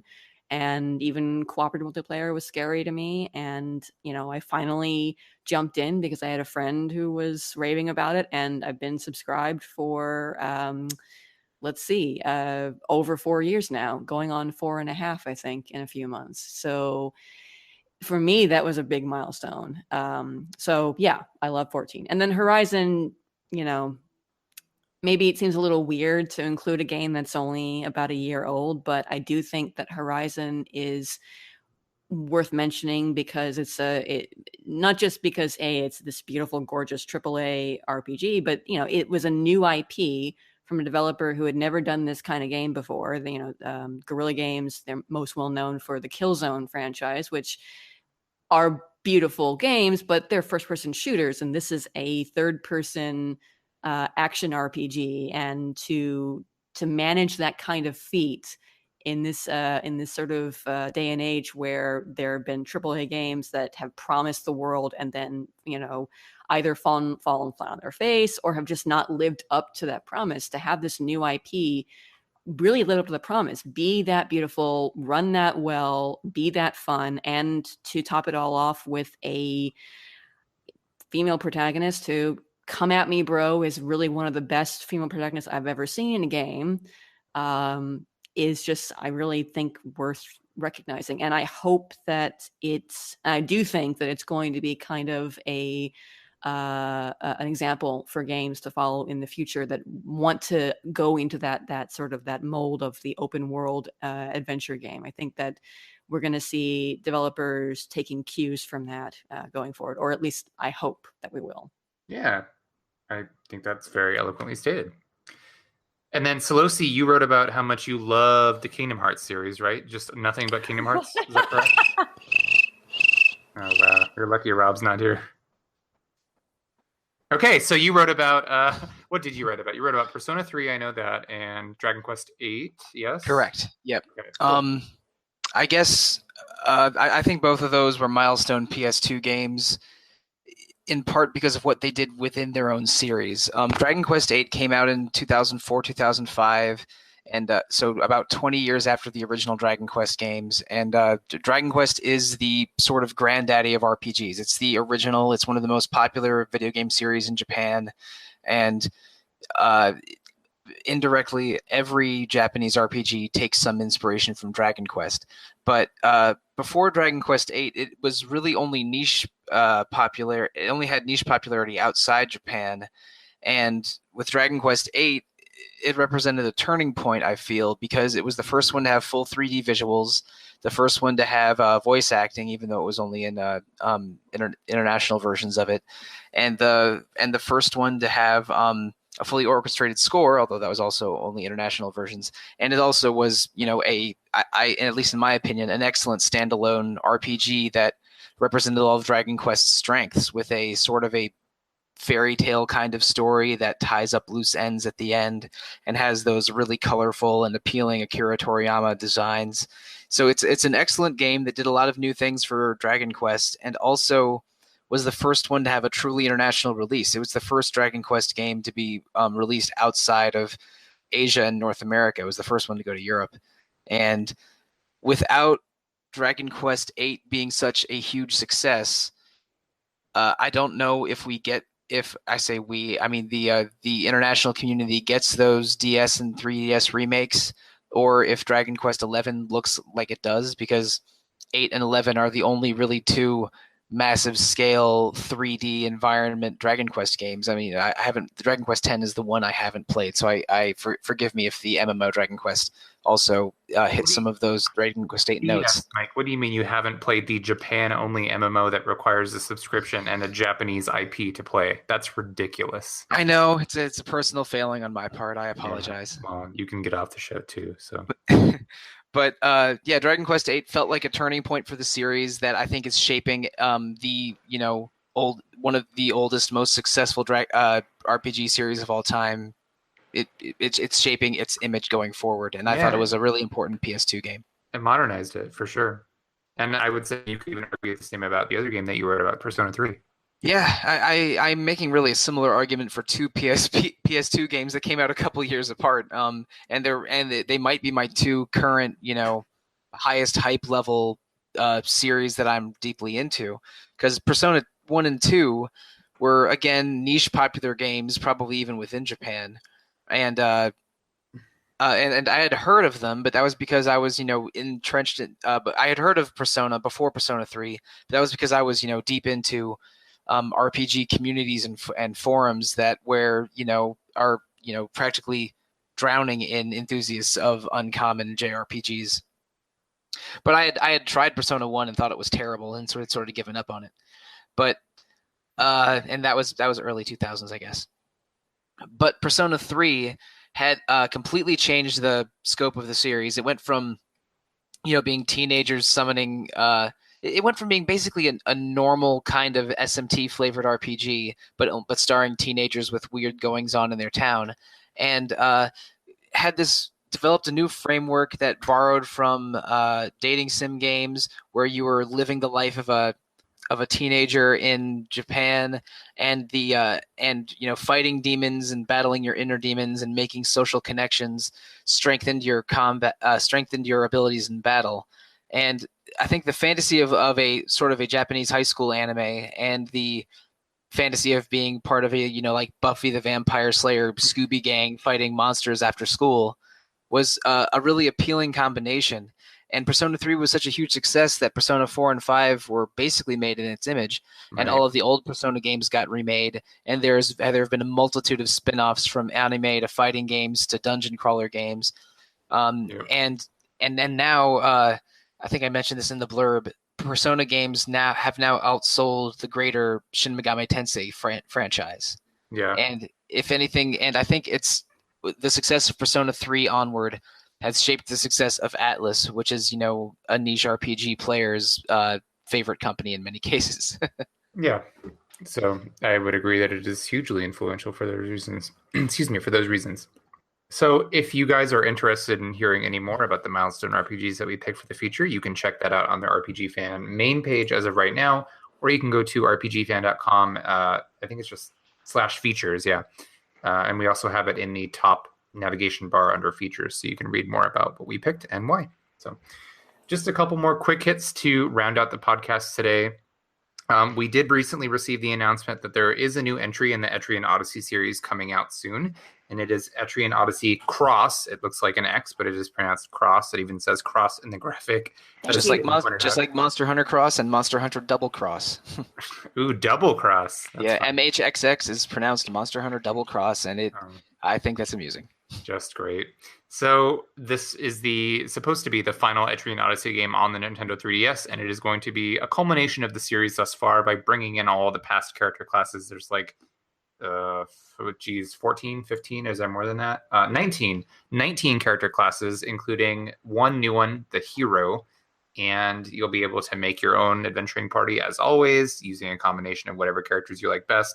I would have to imagine they're going to rebalance in a lot of ways to make these classes work together, because in every Etrian Odyssey game, it's like, we have a medic in one, and then we have like a healer or a shaman. I forget what it's called, but there have been like some kind of overlapping classes here and there.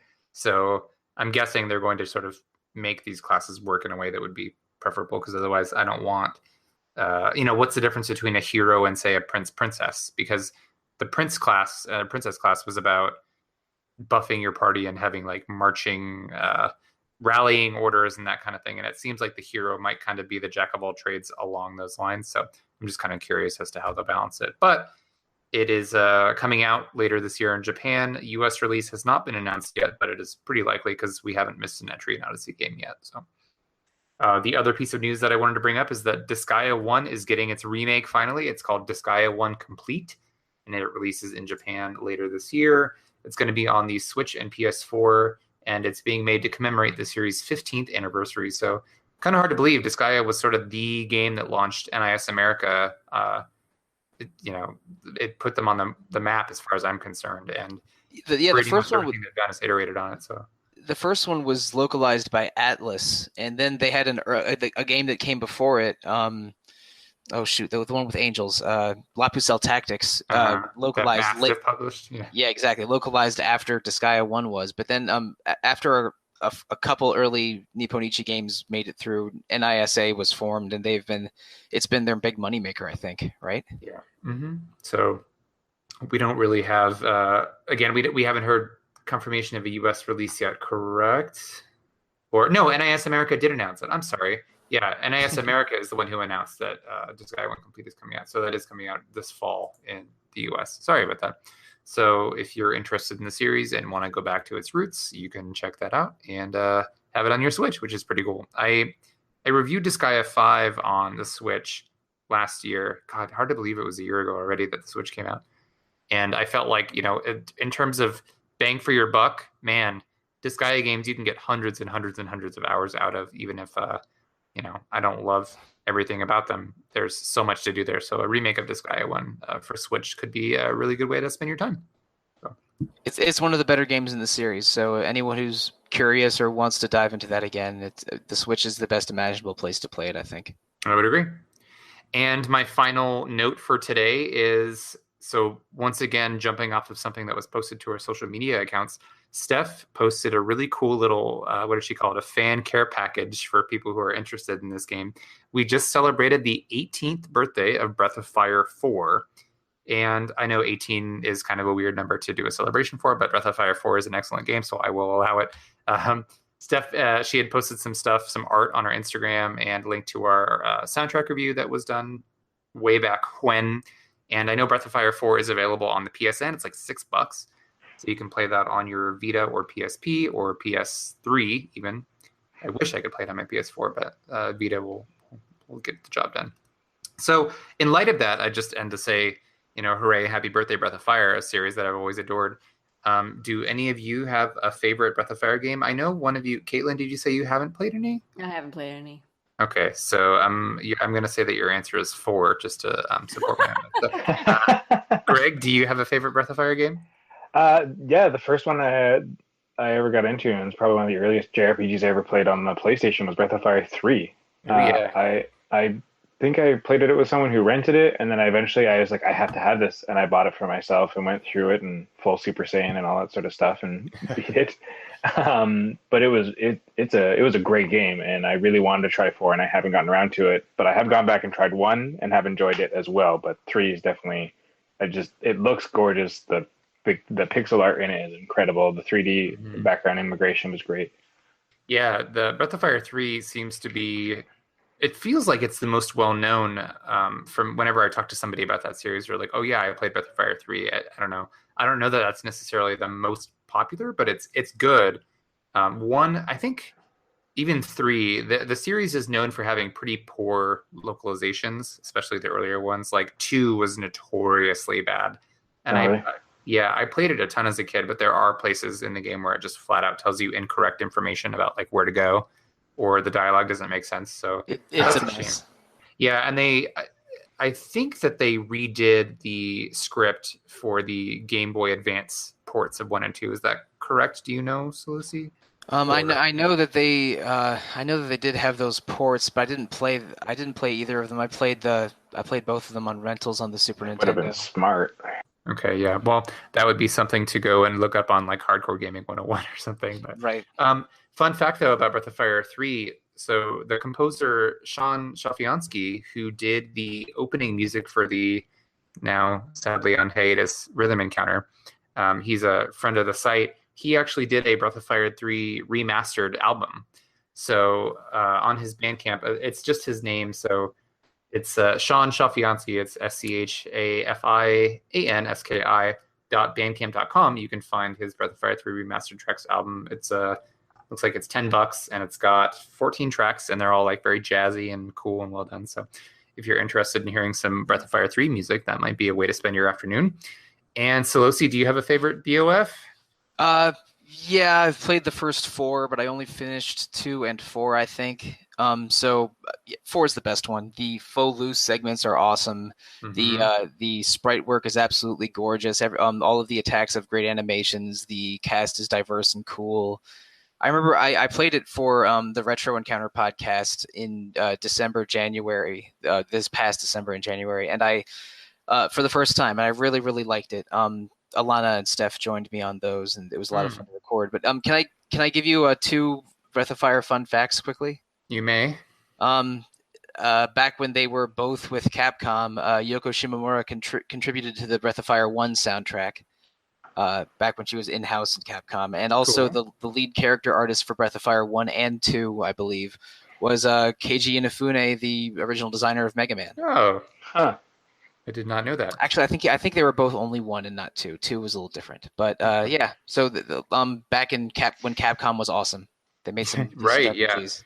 I've got the Breath of Fire, whatever it's called, Complete Works or Official Works or whatever art book on my shelf over here, and it's got Awesome. designs from all the series. Oh, such a good book. It makes me really nostalgic and wistful for a new Breath of Fire game. And the That'd be really character pretty. the character and world designs are definitely strengths of that series. So an art book, Mhm. Yes. I bet is a really fun page turn. Yeah, it is. Especially, I think four has some of the best video game art out there. I just absolutely love. Like, there's a piece with it's. I think it's Ryu and Nina on a little boat, and there's like a gigantic dragon, and you can just see its eye because it's so huge, and it's like peeking through the clouds. That piece of art is iconic for me, and it's one thing that I always look back at. Like, I mean, I was talking about the scene from Grandia and the End of the World last episode. That's the kind of like when I think of RPGs from that era, that's one of those scenes that always gets stuck in my head. So, yeah, Breath of Fire 4 is a pretty special game, and I'm glad that some people are celebrating the anniversary. I would love to see some more done with this franchise. Oh, and also my favorite Breath of Fire. I do think, as much as I played the heck out of 2 as a kid, I played all of them, but 2 I replayed the most probably just because I had access to it. And I love 4, but I think there's something really special about 5. It is such a weird game, and it's like a weird mixture of survival horror and RPG, and the It doesn't have like randomly generated dungeons or roguelike elements or something. it might have one randomly generated dungeon. I Okay. can't remember, like a bonus dungeon, but the core game is all handcrafted. The thing about 5 is that every time, like the main character Ryu, as always, can turn into a dragon, but it's like a finite resource in this game. And every time you use this transformation, this gauge counts up or down. I don't remember. And when the gauge is full or empty, I don't remember, 100%, something like that, it's game over, and you're done. You cannot progress the game anymore. So what you have to do is start a new game using your data, and you carry over stuff into your next run. And you also, so it's not just that you carry over your like items or experience or whatever, but you also gain access to new cutscenes every time you start a new game. So depending on how much progress you made or like what you carried over, you might see like one of the best examples or the earliest examples is in the beginning of the game.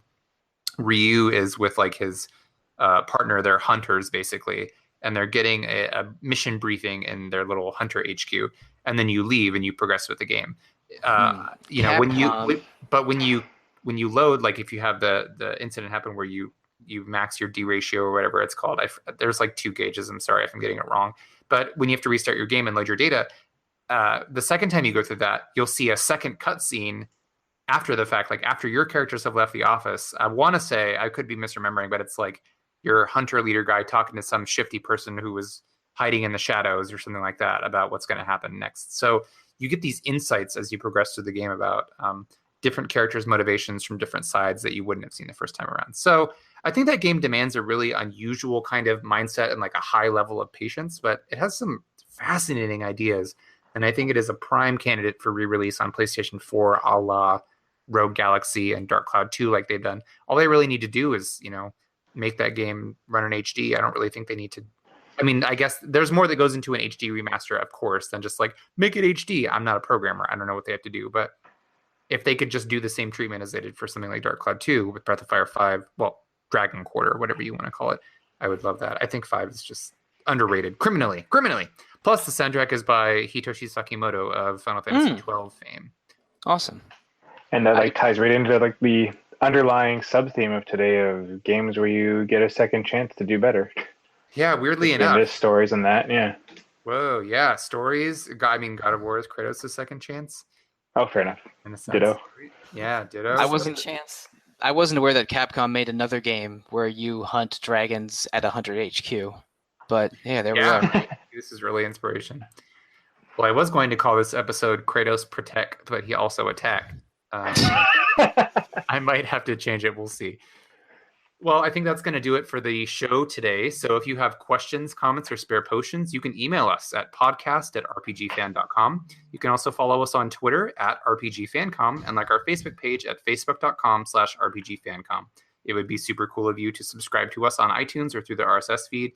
Please leave us a cool review like the Caitlyn Defender who logged on, as Spencer said last episode. If you want to hear more Caitlyn, well, then by God, you've got it. Yeah, somebody reviewed on iTunes, Caitlyn, saying that they wanted more of you because you defended Xenoblade 2. Oh. So she's got fans, ladies and gentlemen. So Xenoblade 2, is it good? Yes. Oh my God, we're not doing this right now. Cool. It's fine. I bought it, but I haven't played it yet. Well, I mean, it's going to continue getting updated through the year, so. And hopefully we'll get some emails in. I'll wait. I see. Episode. Well, we hope to hear from you guys. We hope you've enjoyed the show. Thanks for listening. For me, Caitlin, Mike, and Greg, we will see you all later.